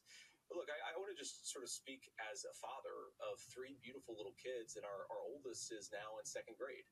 And like a lot of parents, we send our kids to school with such hope and such joy and such pride at their little faces on the first day of school. And we know, unfortunately, that a lot of kids are going to experience this terrible epidemic of gun violence. And of course, our hearts go out to the families that are affected by this terrible stuff. And we do have to do better. And I think that Governor Walz and I actually probably agree that we need to do better on this. The question is just, how do we actually do it? Now, here's something that really bothers me and worries me about this epidemic of violence. The gross majority, close to 90% in some of the statistics I've seen, of the gun violence in this country is committed with illegally obtained firearms. And while we're on that topic, we know that thanks to Kamala Harris's open border, we've seen a massive influx in the number of illegal guns run by the Mexican drug cartel. So that number, the amount of illegal guns in our country is higher today than it was 3.5 years ago. But what do we do about the schools? What do we do to protect our kids? And I think the answer is, and I say this not loving the answer, because I don't want my kids to go to school in a school that feels unsafe or where there are visible signs of security.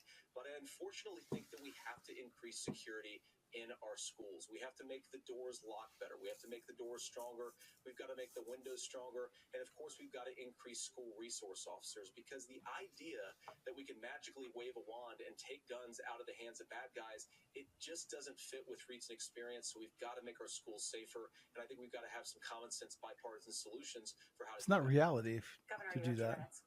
Well, I think all the parents watching tonight, this is your biggest nightmare. Look, I got a 17-year-old, and he witnessed a shooting in a community center playing volleyball. Those things don't leave you. As a member of Congress, I sat in my office surrounded by dozens of the San Diego parents, and they were looking at my 7-year-old picture on the wall. Their 7-year-old were dead, and they were asking us to do something. And look, I'm a hunter. I own firearms. The vice president is. We understand that the Second Amendment is there, but our first responsibility is to our kids to figure this out. In Minnesota, we've enacted enhanced red flag laws, enhanced background checks, and we can start to get data. But here's the problem. If we really want to solve this, we've got folks that won't allow research to be even done on gun violence. And this idea that we should just live with it, and I here's what I do think, that this is a good start to the conversation. Because that research is always going to be skewed. What's he talking about, research? Based on who's paying for the study. I agree with that. But that's I don't know. Far enough when we know there are things that work. I've spent time in Finland and seen some Finnish schools. They don't have this happen, even though they have a high gun ownership rate in the country. There are reasonable things that we can do to make a difference. It's not infringing on your Second Amendment. They don't let criminals in their country by the millions. They don't try to defund the police either. Yeah. Worked on this issue. She knows that it's there. No one's trying to scaremonger and say we're taking your guns, but I ask all of you out there, do you want your schools hardened to look like a fort? Is that what we have to go when we know there's countries around the world that their children aren't practicing these types of drills? They're being kids. We owe it to them to get a fix. These are things that shouldn't be that difficult. You can still keep your firearms, and we can make a difference. We have to. If you're listening tonight, this breaks your heart. Senator? Tim, first of all, I didn't know that your 17-year-old witnessed a shooting. I'm sorry about that, and I hope that you're doing okay. Christ have mercy. It is awful. And I appreciate what Tim said, actually, about Finland, because I do think it illustrates some of the frankly weird differences between our own country's gun violence problem and Finland. Is okay. First of all, we have way higher rates of mental health abuse or mental health substance abuse. We have way higher rates of depression, way higher rates of anxiety. We unfortunately have a mental health crisis in this country that I really do think that we need to get to the root causes of, because I don't think it's the whole reason why we have such a bad gun violence problem, but I do think it's a big piece of it. Another driver of the gun violence epidemic, especially that affecting our kids, it doesn't earn as many headlines, but is the terrible gun violence problem in a lot of our big cities. And this is why we have to empower law enforcement. Sanctuary cities. Guys put them away and take gun offenders off the streets. I think there's a whole host of things that we can do here, but I do think at our schools we've got to talk about more security. Senator, thank you. Governor, you previously opposed an assault weapons ban, but it's only later in your political career did you change your position. Why? Yeah, I sat in that office with those Sandy. I've become friends with school shooters. I've seen it. Look, the NRA, I was an NRA guy for a long time. They used to teach gun safety. I'm of an age where my shotgun was in my car so I could pheasant hunt after football practice. That's not where we live today. And several things I want to mention on this is talking about cities and where it's at. The number one where the most firearm deaths happen in Minnesota are rural suicides. And we have an epidemic of children getting guns and shooting themselves. And so we have, and we should look at all of the issues. Making sure folks have health care and all that, but I want to be very careful. This idea of stigmatizing mental health, just because you have a mental health issue doesn't mean you're violent. And I think what we end up doing is we start looking for a scapegoat. Sometimes it just is the guns. It's just the guns, and there are things that you can. No, we're looking for what the problem. We look at the shooters. And I think this is a healthy conversation. Oh my God! I think there's a capacity to find solutions on All this right. that work. I'm calling bullshit again. Protect our children. That's our priority. Gentlemen, thank you. Margaret? Thank you, Norah. Let's turn now to the top contributor to inflation, the high cost of housing and rent. Here we There's go. a shortage of more than 4 million homes in the United States, and that contributes to the high housing prices. Governor Walz, the Harris campaign promises a $25,000 down payment assistance for first-time home buyers and a $10,000 tax credit. They also promise to build 3 million new homes. Where are you building these homes, and won't handing out that kind of money just drive up prices higher? No, it's not handing out. First, let me say this issue of housing, and I think those of you listening on this, the problem we've had is that we've got a lot of folks that see housing as another commodity. It can be bought up, it can be shifted, it can be moved around. Those are not folks living in those houses. Those of you listening tonight, that house is a big deal. I bought and owned one house in my life. My mom still lives in the house where I was. And when I think of a house, I'm thinking of Christmas services after midnight mass where you go with your family.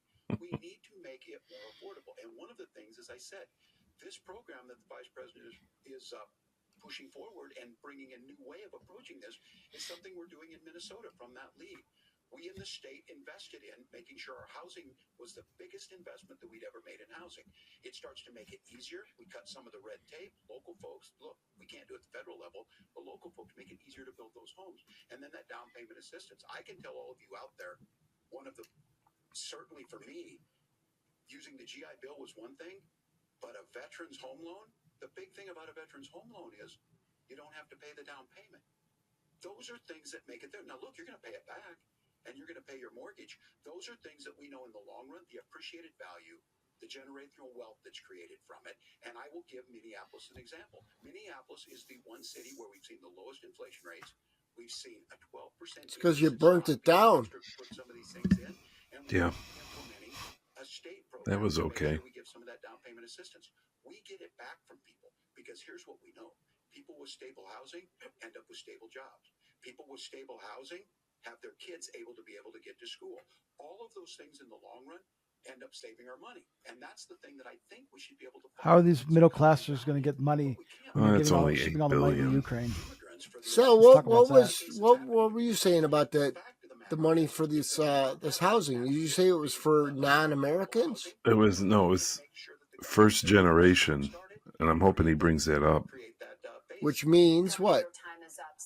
If your parents bought a home, you're not entitled to it. The promise is to seize federal lands to build homes, remove regulation, I don't know why he didn't get a chance to comment on that. Which you say pushes up prices.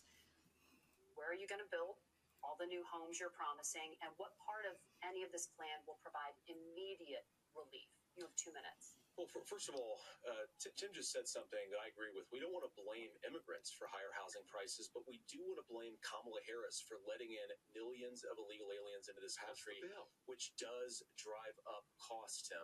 25 million illegal aliens competing with Americans for scarce homes is one of the most significant drivers of home prices in the country. It's why we have massive increases in home prices that have happened right alongside massive increases in illegal alien populations under Kamala Harris's leadership. Now, Tim just mentioned a bunch of ideas.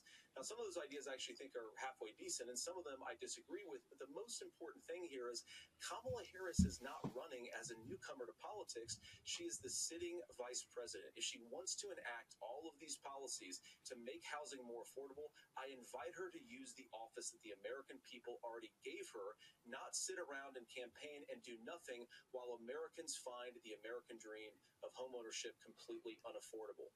Now, you asked, Margaret, what would immediately change the equation for American citizens if you lower energy prices? As Donald Trump says, drill, baby, drill. One of the biggest drivers of housing costs, aside from illegal immigration, is, think about it. If a truck driver's paying 40% more for diesel, then the lumber he's delivering to the job site to build a house is also going to become a lot more expensive. If we open up American energy, you will get immediate pricing relief for American citizens, not, by the way, just in housing, but in a whole host of other economic goods, too. Absolutely. Senator Vance, you still have 23 seconds. Groceries. Yep. Governor, we will get to you in a moment, but Senator, where are you going to seize the federal lands? Can you clarify? Well, what Donald Trump has said is we have a lot of federal lands that aren't being used for anything. They're not being used for a national park. They're not being used, and they could be places where we build a lot of housing. And I do think that we should be opening up building in this country. We have a lot of land that could be used. We have a lot of Americans that need homes.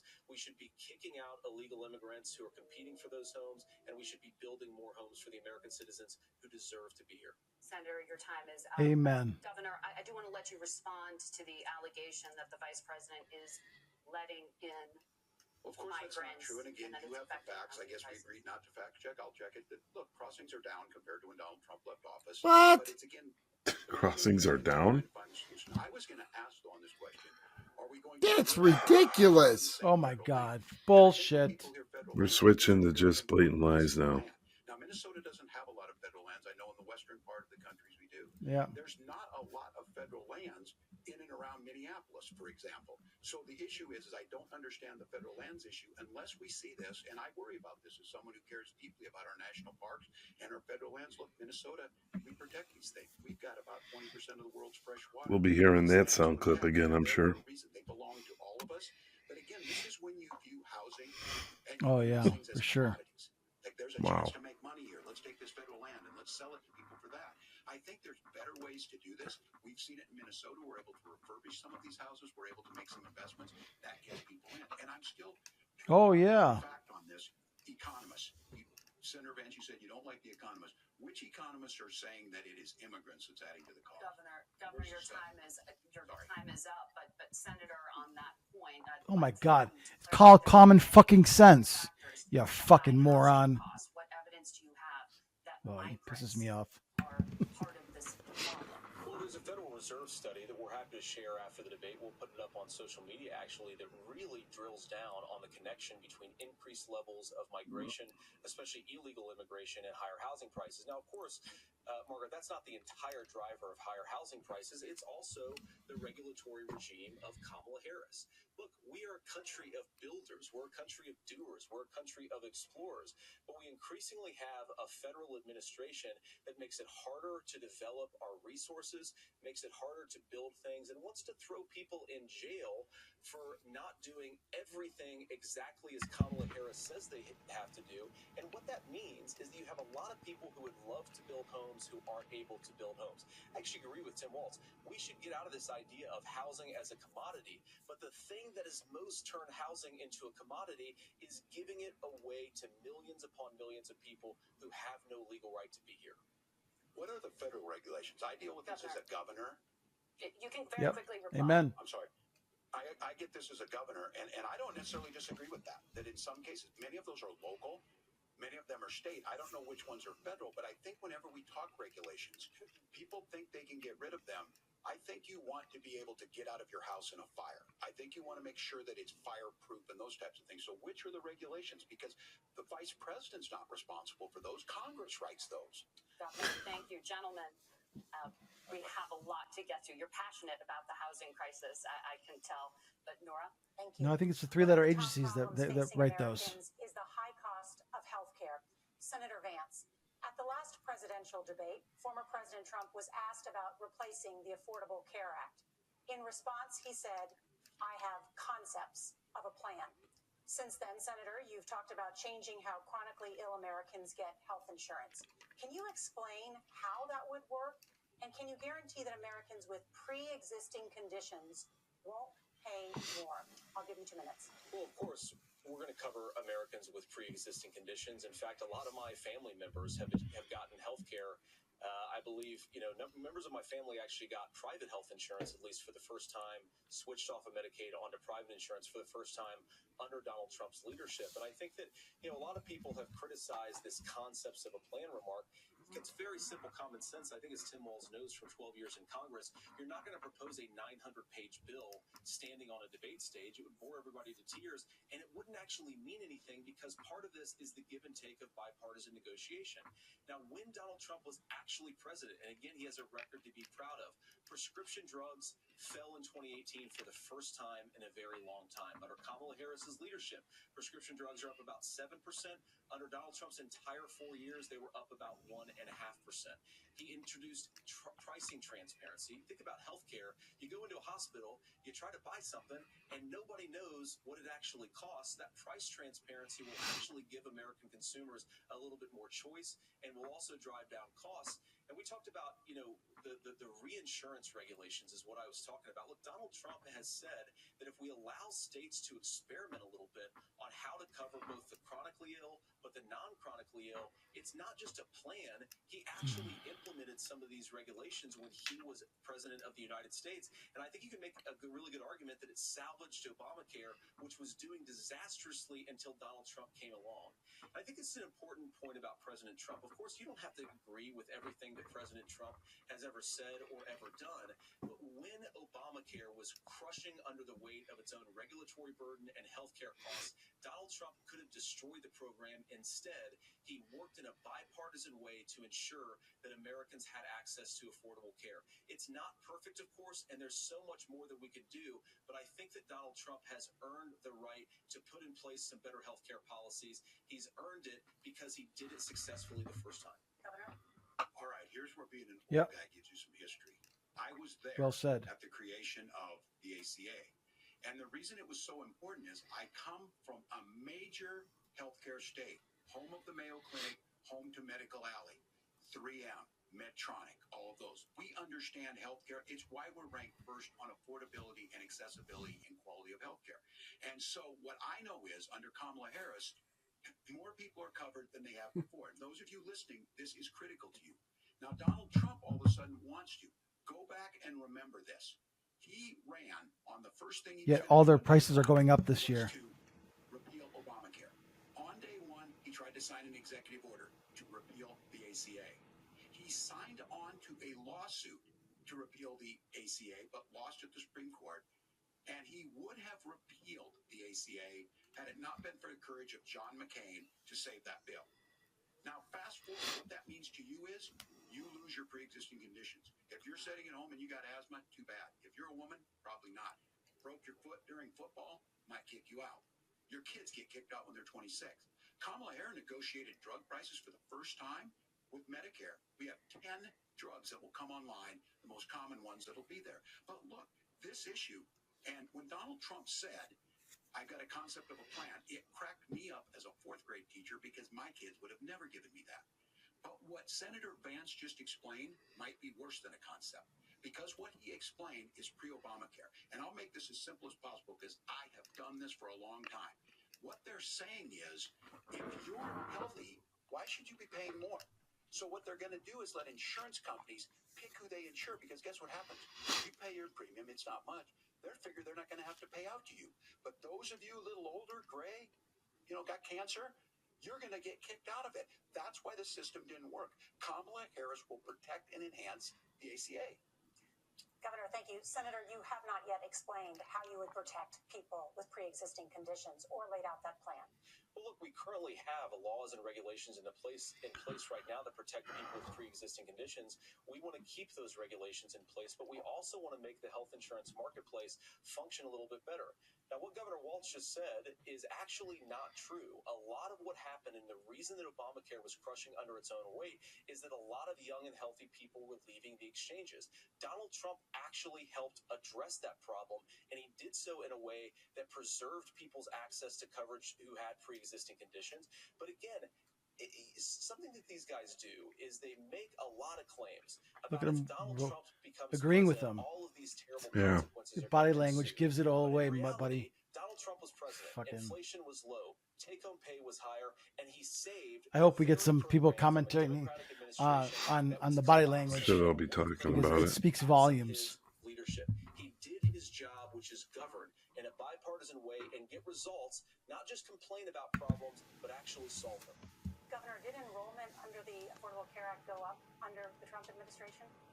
It's higher now that we've seen it go up. Look, people are using it. The system works. And the question about this, of young people or whatever, that's the individual mandate piece of this. And Republicans fought tooth and nail saying, well, Americans should be free to do this. Well, then what happens? You think the individual mandate's a good idea?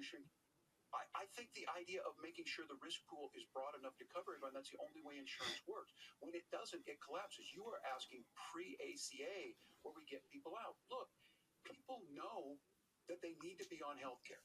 People expect it to be there.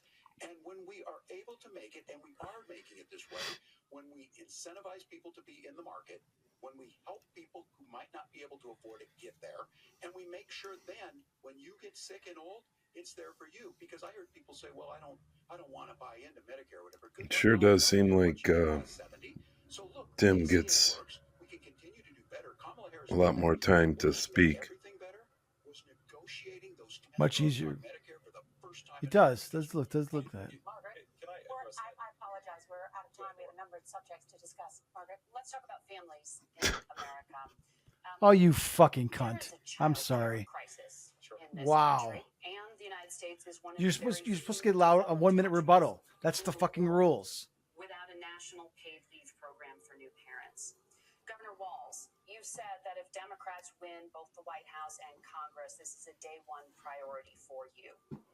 How long should employers be required to pay workers while they are home taking care of their newborns? You have 2 minutes. Yeah, well, that's negotiable, and that's what Congress worked. But here's what the deal is. Americans sitting out there right now, you may work for a big company. Look, we're home in Minnesota to some of the largest Fortune 500 companies. Kamala Harris knows that in California. Those companies provide... Boy, he's making Minnesota sound like it's just a fantastic place to live, huh? But it also keeps their employees... Trying to get people to move back. Except for when they're rioting. Then it might not be so fun. Google Minnesota. Unless you're the one who wants to riot. This allows you to stay home a certain amount of time. What we know is that gets the child off to a better start. The family works better. They stay in their employers. We get more consistency in that. So Kamala Harris has made it a priority. We implemented it in Minnesota, and we see growth. That's how you become a pro-business state. But the negotiations on it, and here's the issue. Those big companies are able to offer it. Those of you out there who don't have it, just imagine what happens if you get cancer or your child gets sick. You know what happens. Right. Doesn't she want to tax those big companies? No paycheck because you got no protection on that. This is the case of an economy that Donald Trump has set for the wealthiest amongst us. We should bring some pictures up of the 1,300 hypocritical properties behavior, rioting and looting that this fucking ass had allowed. Yep. Works best when it works for all of us. And so a paid family medical leave program, and More sound bites. The families or go to the businesses and ask them 107 million. Childcare on this, you have to take it at both the supply and the demand side. You can't expect the most important people in our lives to take care of our children or our parents to get paid the least amount of money. And we have to make it easier for folks to be able to get into that business and then to make sure that folks are able to pay for that. We were able to do it in Minnesota, and I'm still telling you this. We were listed as the best state. We're still in crisis on this. A federal program of paid family medical leave and help with this will enhance our workforce, enhance our families, and make it easier to have the children that you want. Governor, your time is up. Senator, do you support a national paid leave program? And if so, for how long should employers be mandated to pay their employees while they are home taking care What does of it have to Is do she with not anything? asking a It's question important based right on now. his statement? Republican colleagues and some Democrats too have worked on this issue, and I think there is a bipartisan solution here Yeah. because a lot of us care about this issue. I mean, look, I speak from this very personally because I'm married to a beautiful woman who's an incredible mother to our 3 beautiful kids, but is also a very, very brilliant corporate litigator, and I'm so proud of her. But being a working mom, even for somebody with all of the advantages of my wife, is extraordinarily difficult. And it's not just difficult from a policy perspective. She actually had access to paid family leave because she worked for a bigger company.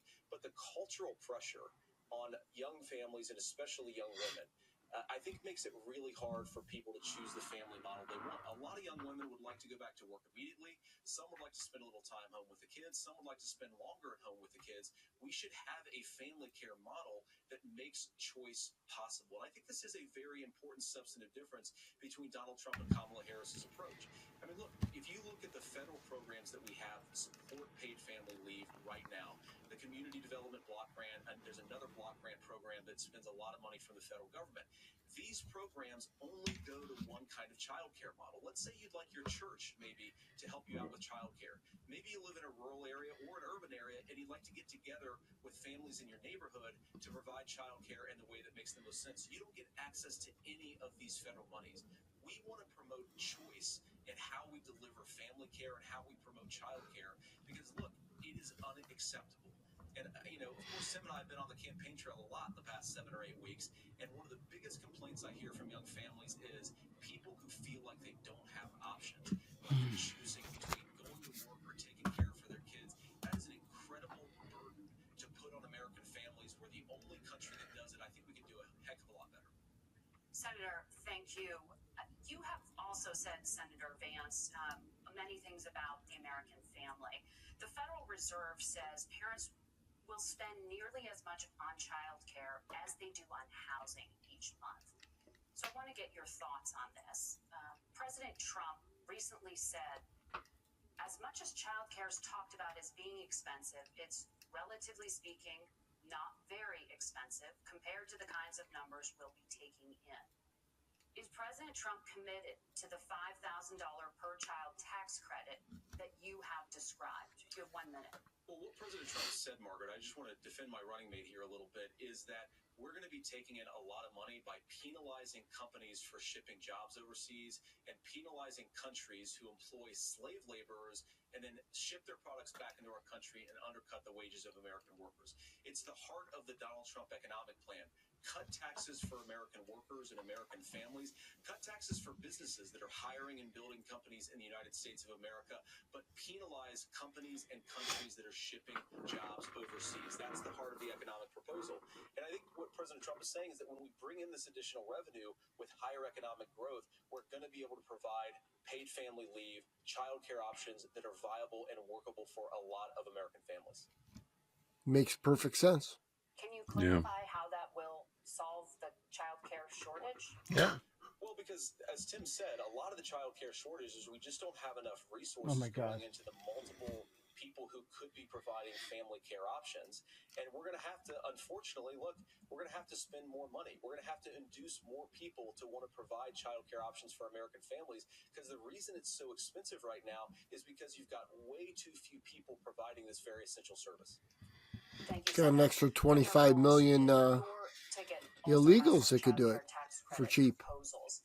Do you think Congress will agree to the $6,000 credit for newborns and $3,000 credit for children over the age of 6, as your campaign has promised? Is that realistic?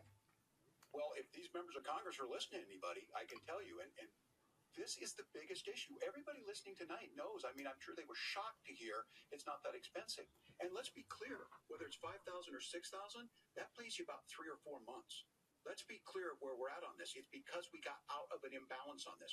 We thought we were going to get by not paying people. I don't think Senator Vance and I are that far apart. I'm not opposed to what he's talking about on options. We've done scholarships types of things. I think we need to be open to making the case.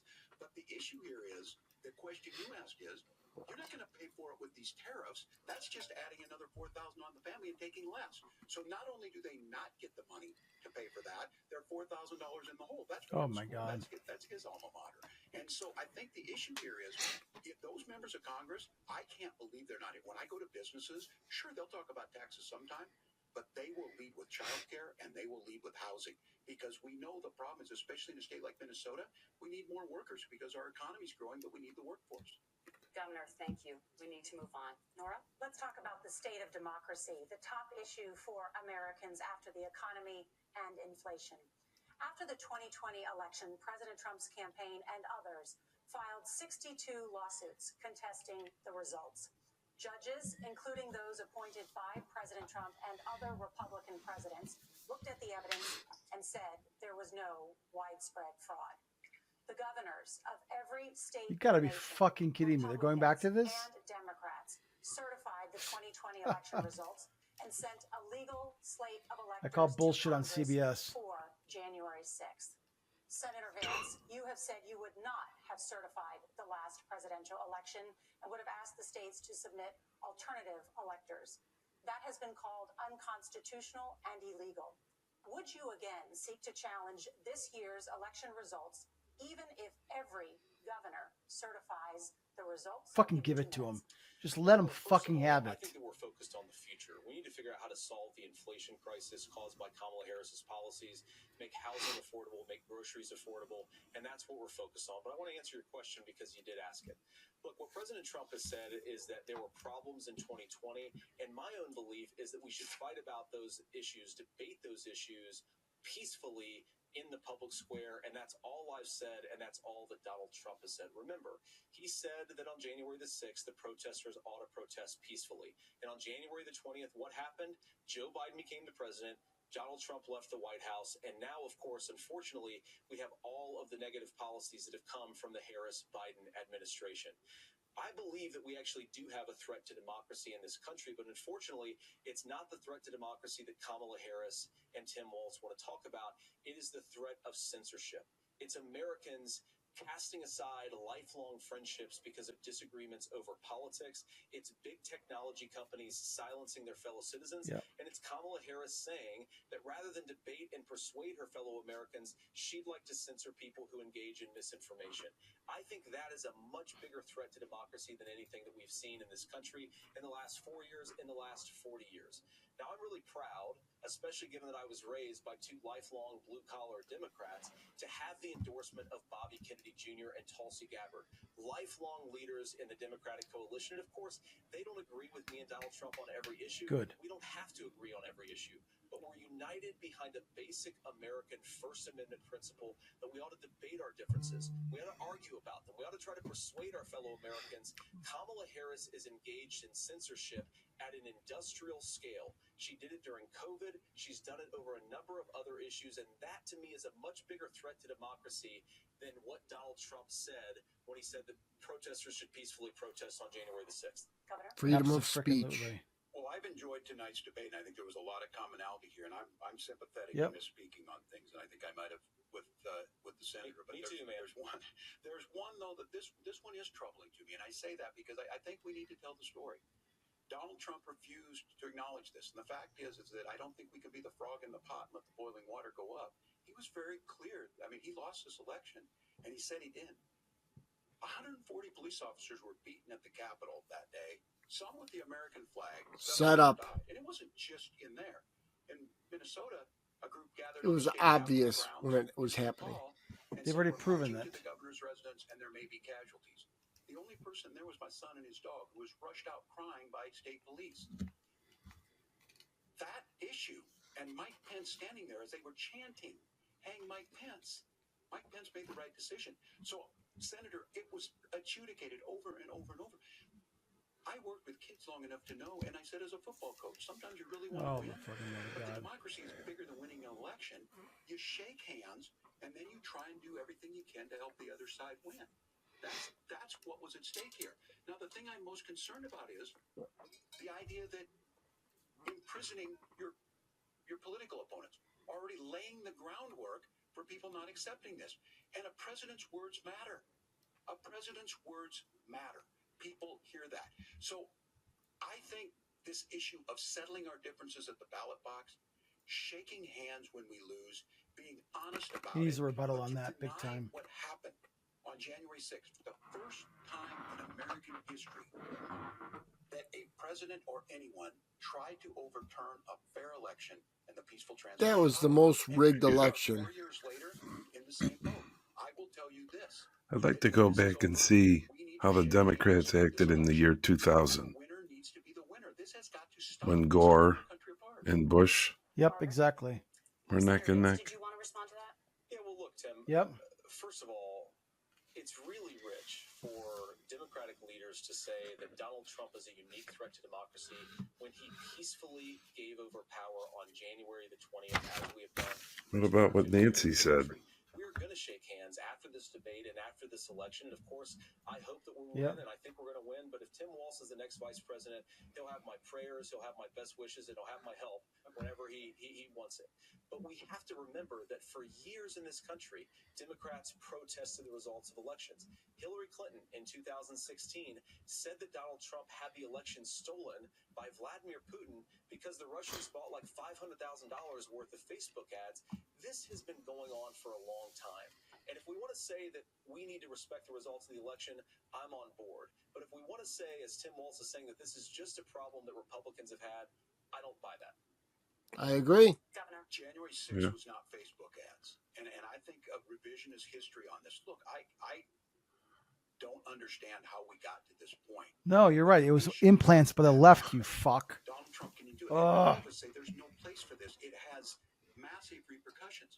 This idea that there's censorship to stop people from doing threatening. Is this supposed to be a 90-minute debate? That's not censorship. Censorship is book banning. They didn't even get to the second ad yet, did they? We've gone way over. For everyone tonight, and I'm going to thank Nope. Senator Vance.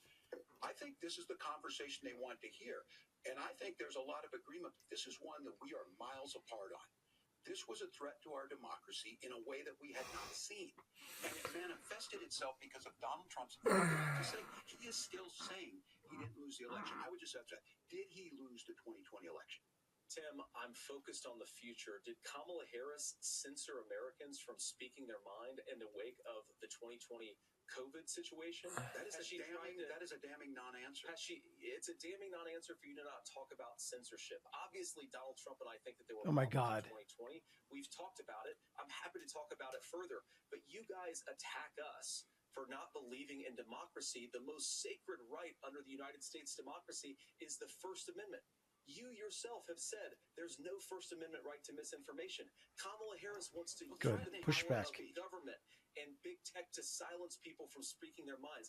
That is a threat to democracy that will long outlive this present political moment. I would like Democrats and Republicans to both reject censorship. Let's persuade one another. Let's argue about ideas, and then let's come together afterwards. You can't yell fire in a crowded theater. That's the test. That's the Supreme Court test. Tim, fire in a crowded theater. You guys wanted to kick people off of Facebook. Oh my God. For saying that toddlers shouldn't Senator, wear the governor masks. does That's have not the floor. Fire in a crowded theater. That is Oh, criticizing the governor has the floor. Government, which is the right of every American. Senator, the governor does have the floor for 1 minute to Please. respond to you. Yeah. Well, I don't run Facebook. What I do know is I see a candidate out there who refused, and now again, and this I'm pretty shocked by this. He lost the election. This is not a debate. He'll lose the election. It's not anything anywhere other than in Donald Trump's world. Because look, when Mike Pence made that decision to certify that election, that's why Mike Pence isn't on this stage. What I'm concerned about is, where is the firewall with Donald Trump? Where is the firewall if he knows he could do anything, including taking an election, and his vice president's not going to stand to it? That's what we're asking you, America. Will you stand up? Will you keep your oath of office, even if the president doesn't? And I think Kamala Harris would agree. She wouldn't have picked me if she didn't think I would do that, because of course that's what we would do. So, America, I think you've got a really clear choice on this election of who's going to honor that democracy and who's going to honor Donald Trump. Governor, your time is up. Thank you, gentlemen. Yeah. Vance is supposed to be have the last word. Our candidates, the CBS News vice presidential debate continues. You know, the whole problem that I have with this is all of the Democratic talking points are based around this parade of lies, right? You put together this theater act, right? And then we pretend it's real. Then we use the media to solidify it, and then that's going to be our talking points. Like the January 6th, I didn't need to see 5 minutes of that, and I knew what happened. Okay, it's ridiculous. I mean, you go all the way like Epstein, right? The Epstein thing, right? Then all of a sudden, this guy gets caught, and all of a sudden, oh yeah, he committed suicide. What? Okay, everything, and it's all embellished by the mainstream media, and they all mimic the same thing, so everyone believes all of this shit that watches TV, and it's all just based around lies, and then they use it as talking points against their political opponent. So it's like I don't know if you guys saw the movie Wag the Dog. Yeah, that's exactly what it was. I mean, yeah, like it's all lies. And that's the thing that bothers me. If it wasn't based around, like even the validity of the election, right? Donald Trump got way more votes than anyone ever, but yet Trump or the Biden even got more than he did. Oh yeah, okay, that many people love Joe Biden. Come on, guy couldn't fill a kindergarten classroom with people to go watch him speak, and the guy's sleeping in the basement. So, come on. So, and then I don't know if you guys saw that movie 2,000 Mules. I mean, that was just through ballot harvesting. Just through the ballot boxes. That had nothing to do with the Dominion voting machines. I mean, it was catastrophic what happened then, and we're supposed to be okay with it because the media says, "Oh yeah, it was fair." And that's the problem with this stuff is this media is a tenant of our government, okay? The democratic government, okay? And that's why they're null and void. It's not worth listening to these people because all they do is they try and exploit these lies. And that's the thing that bothers me the most about this politics. And I mean, that's why I'm, we got to have Trump back in there because since these people have got in there, they've absolutely destroyed America. Absolutely. And weaponized the DOJ. Right. And I mean, they really, and their propaganda machine is at full force. I mean, I just watched, there's a rally down in Washington, Rescue the Republic. And Russell Brand and Tulsi Gabbard and Zachary Levi were interviewed by David Rubin on after the fact. And Tulsi said it best, and we're going to play this clip on our next podcast, is that the threat to democracy right now is the lies of the media. It's the lies and misinformation that the media just spoon feeds the public over and over again. And until we can rein that in that conjunction is with the censorship, the biggest threat right now. They're going to tell this big lie, and then when people actually come out with some truths, that's got to get shut down, right? And so, absolutely, I mean, even Trump being a felon, that's the most ridiculous thing I ever saw. Like these. Well, okay, so that's a lie now. They've proven it. He has not been convicted of anything. Yes, and we're going to talk about this in the next podcast. He has not been convicted of anything. He's lost some cases. Most of them are civil, and he's what they call liable for things. But he's not been then the media goes on and on and on. Convicted felon. Then they got these debates and they talk about he's a convicted felon. I know. They just keep going with these same talking points, which are lies. Yeah. Right. Yep. Yeah, let's him finish this off. So Governor Walz, you are first. You have 2 minutes. Well, thank you, Senator Vance. Thank you to CBS News. And most importantly, thank you to all of you. If you're still up and the folks who miss Dancing with Our Stars, I appreciate it. But look, the support of the democracy matters. It matters that you're here. And I'm as surprised as anybody of this coalition that Kamala Harris has built. From Bernie Sanders to Dick Cheney to Taylor Swift. And a whole bunch of folks coalition of elites, wealthy billionaires. They are truly optimistic people. They believe in a positive future of this country and one where our politics can be better than it is. And I have to tell you that better than it is is the sense of optimism that there can be an opportunity economy that works for everyone, not just to get by, but to get ahead. And the Look how rigid he is from his memorized thing. To be in your bedroom or exam room, but the freedom for you to make choices about yourself. Now, look, we all know who Donald Trump is. He's told us, and as Maya Angelou said, believe him when he told you that. His first inaugural address talked about American carnage, and then he spent 4 years trying to maybe do that. Senator Vance tonight made it clear he will stand with Donald Trump's agenda. He will continue to push down that road. Excuse me. Kamala Harris gives us a different option. Now, I'll have to tell you, Go I'm broke. Be careful about the quotes, but there's one that Senator Vance said that does resonate with me. He said, Donald Trump makes the people I care about afraid. A lot of America feels that way. We don't need to be afraid. Franklin Roosevelt was right. Oh my, you didn't say that, you fucking asshole. Kamala Harris is bringing us a new way forward. She's bringing us a politics. He makes our enemies afraid.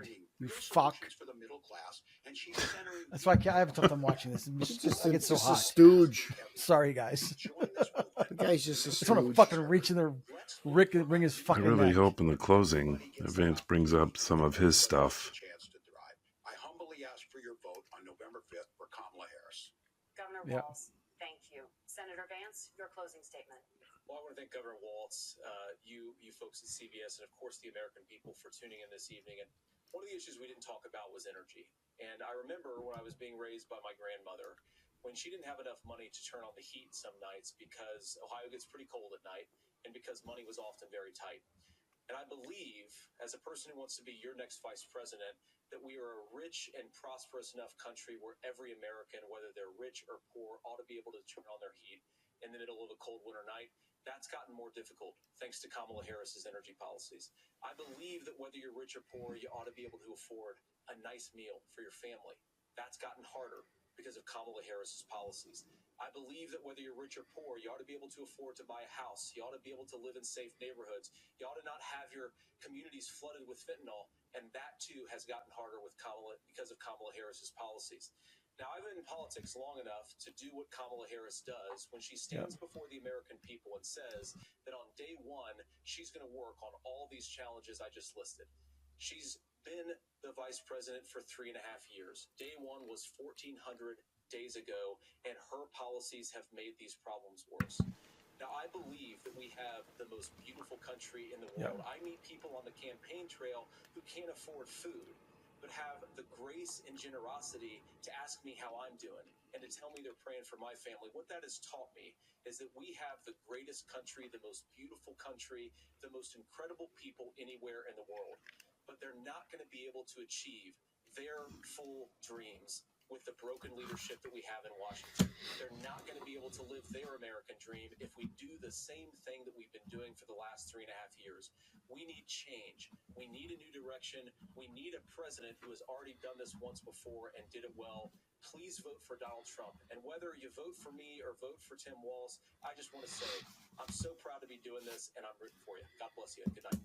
Senator Vance. Oh, that was really good. And thank you both for participating in the only vice presidential debate of this election. It was good. It could have been a little stronger, but it was good. And I'm Norah O'Donnell, and a reminder, there are just 35 days until Election Day. All right. Please get out and vote, and for all of us here at CBS News. I don't know. I thought Vance finished it up nicely. I mean, I thought that Vance was a definitely great won job. that debate. Yeah.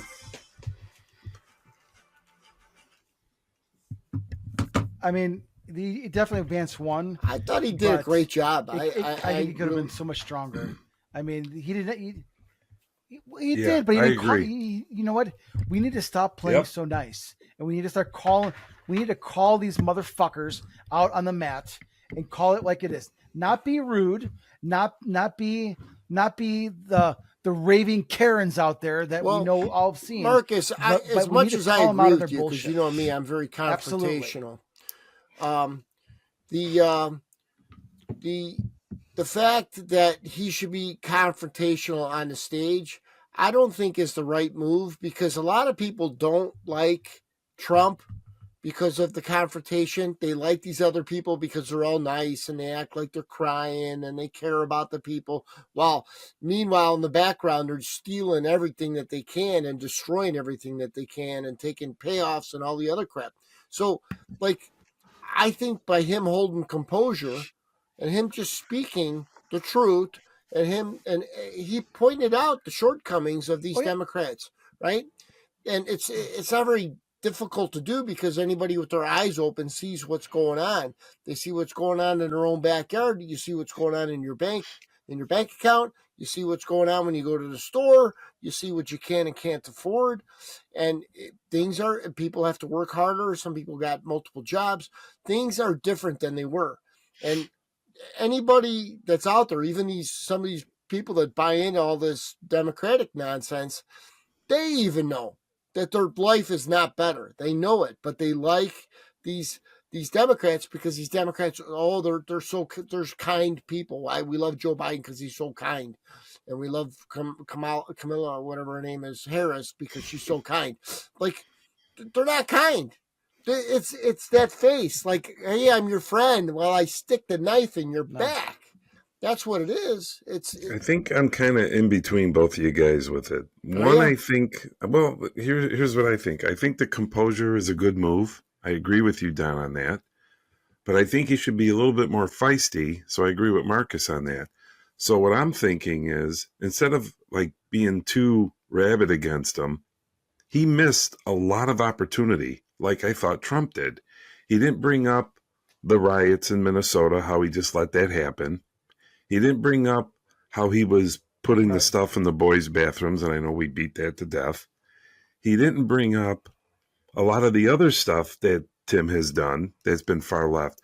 So I think he needed to attack a little bit more. Maybe not so in an aggressive way, but just ask the questions. That's what I wanted Trump to do, and Trump didn't do it.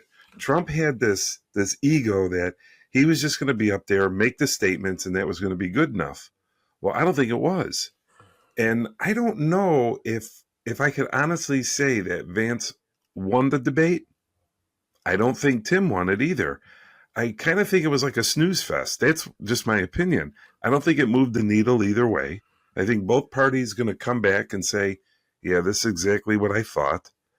But I think he missed an opportunity like Trump did to bring up more stuff that Tim did. I mean, Tim's very far left, and he should have brought that up. I mean, you have thousands of people watching this, like we've talked about before. Maybe people are watching this that don't have time to watch the news every day because they're working full-time jobs. So this was the moment. So I think he could have done that. I think he made the same mistake Trump did. So I don't think it moved the needle. That's just my opinion. Yeah, I think I'm not saying, like, and again, we're right on the same page there. You don't have to be rude and obnoxious to be disagreeable. You can be disagreeable and still hold your composure. And that's what I was hoping for. And unfortunately, I didn't see it. I mean, he pushed back there a little bit there, and he did rebuttals on things that, when Vance obviously, or Walz actually lied about shit, he called them out on it, which is great. But yeah, I think it should have been more. It should have been a little, again, spotlight the issues. Go after his credibility really with the military to this country. Well, between the lies, exactly. Then it gets into finger pointing. But what I think should have been expressed was not just that they're allowing these things to happen, like he allowed Minneapolis to burn to the ground, but they encouraged it, right? They encouraged it. Like, the police can't do anything. Right. Yeah. They can do what they want. They can steal what they want. They can burn what they want. We're not going to arrest anybody. Anybody gets arrested, we're going to drop the charges.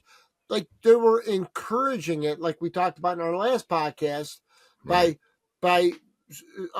rewarding the downstat. We're going to reward you for doing wrong. Right. And if you go and you try and protect your store or your property, you're in the wrong, or you might be doing right, but we're going to punish you for that. So again, it's got to do with accountability. Yeah. Absolutely. And I think tonight's debate was more than just about who's winning and losing. It's really about truth versus lies. It's about exposing the mainstream media's agenda and holding the left accountable for the destruction that they've caused. And, JD Vance stands for America. I mean, there's no doubt about it, but, Tampon Tim's going to try to twist the truth. And, we saw that a little bit here, but we have to expose it all, raw, live, and filtered. I mean, that's what it's all about. So we as a team here, and, those of you watching, those of you that listen to our podcast, let's keep calling out the hypocrisy and shining a light where the media refuses to go. We got to spotlight this stuff and hold them accountable, because it's a team effort. I mean, look at the team that Trump has put together with Tulsi Gabbard and Elon Musk and JFK and Vivek and just go. I mean, there's a list, a plethora of them. And a lot of them RFK, Democrats. Right.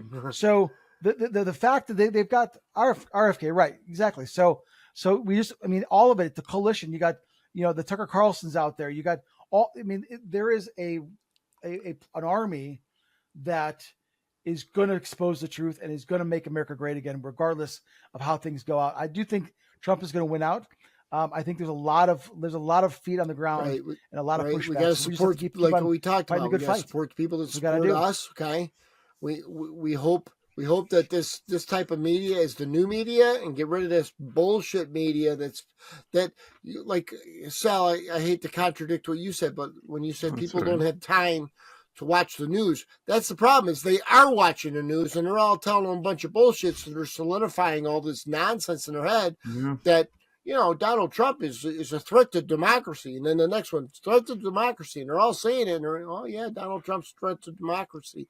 The bottom line is they're watching too much TV. I think they're not taking the time to do their due diligence to actually collect data. I agree with that. They're getting their news from some people are, TikTok, YouTube, and maybe their favorite singer, their favorite actor. So I agree with you on that. Maybe there are people that are trying to pay attention, but they're just picking up the lies, the BS. Right. So I agree with your comment on that too. So the people that are, into looking into it, they're just listening to their favorite singer or TikTok. Or like Donald Trump would say, the lamestream media. Yeah. Right. It's the same shit. So, bottom line here, do you guys think it was a missed opportunity for Vance? So I'm curious. I believe I don't think he missed the opportunity. I think he did a great job. Took advantage of the opportunity enough. Mm-hmm. Because his answers were good. Did a great job. I just wanted them to be great. Okay. And what about you, Sal? What do you think? Yeah. Well, I somewhat think it was a missed opportunity because I don't think he attacked his credibility. And I think that was key. You have a guy like Walz coming in there. It's a slam dunk. You bring up the things, his military record, stuff like that. He didn't bring up that Nancy Pelosi admitted that she screwed up for January 6th.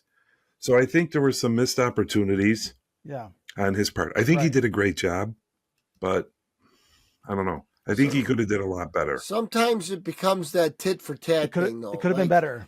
Like, if he says stuff that's actual, like, fact, right?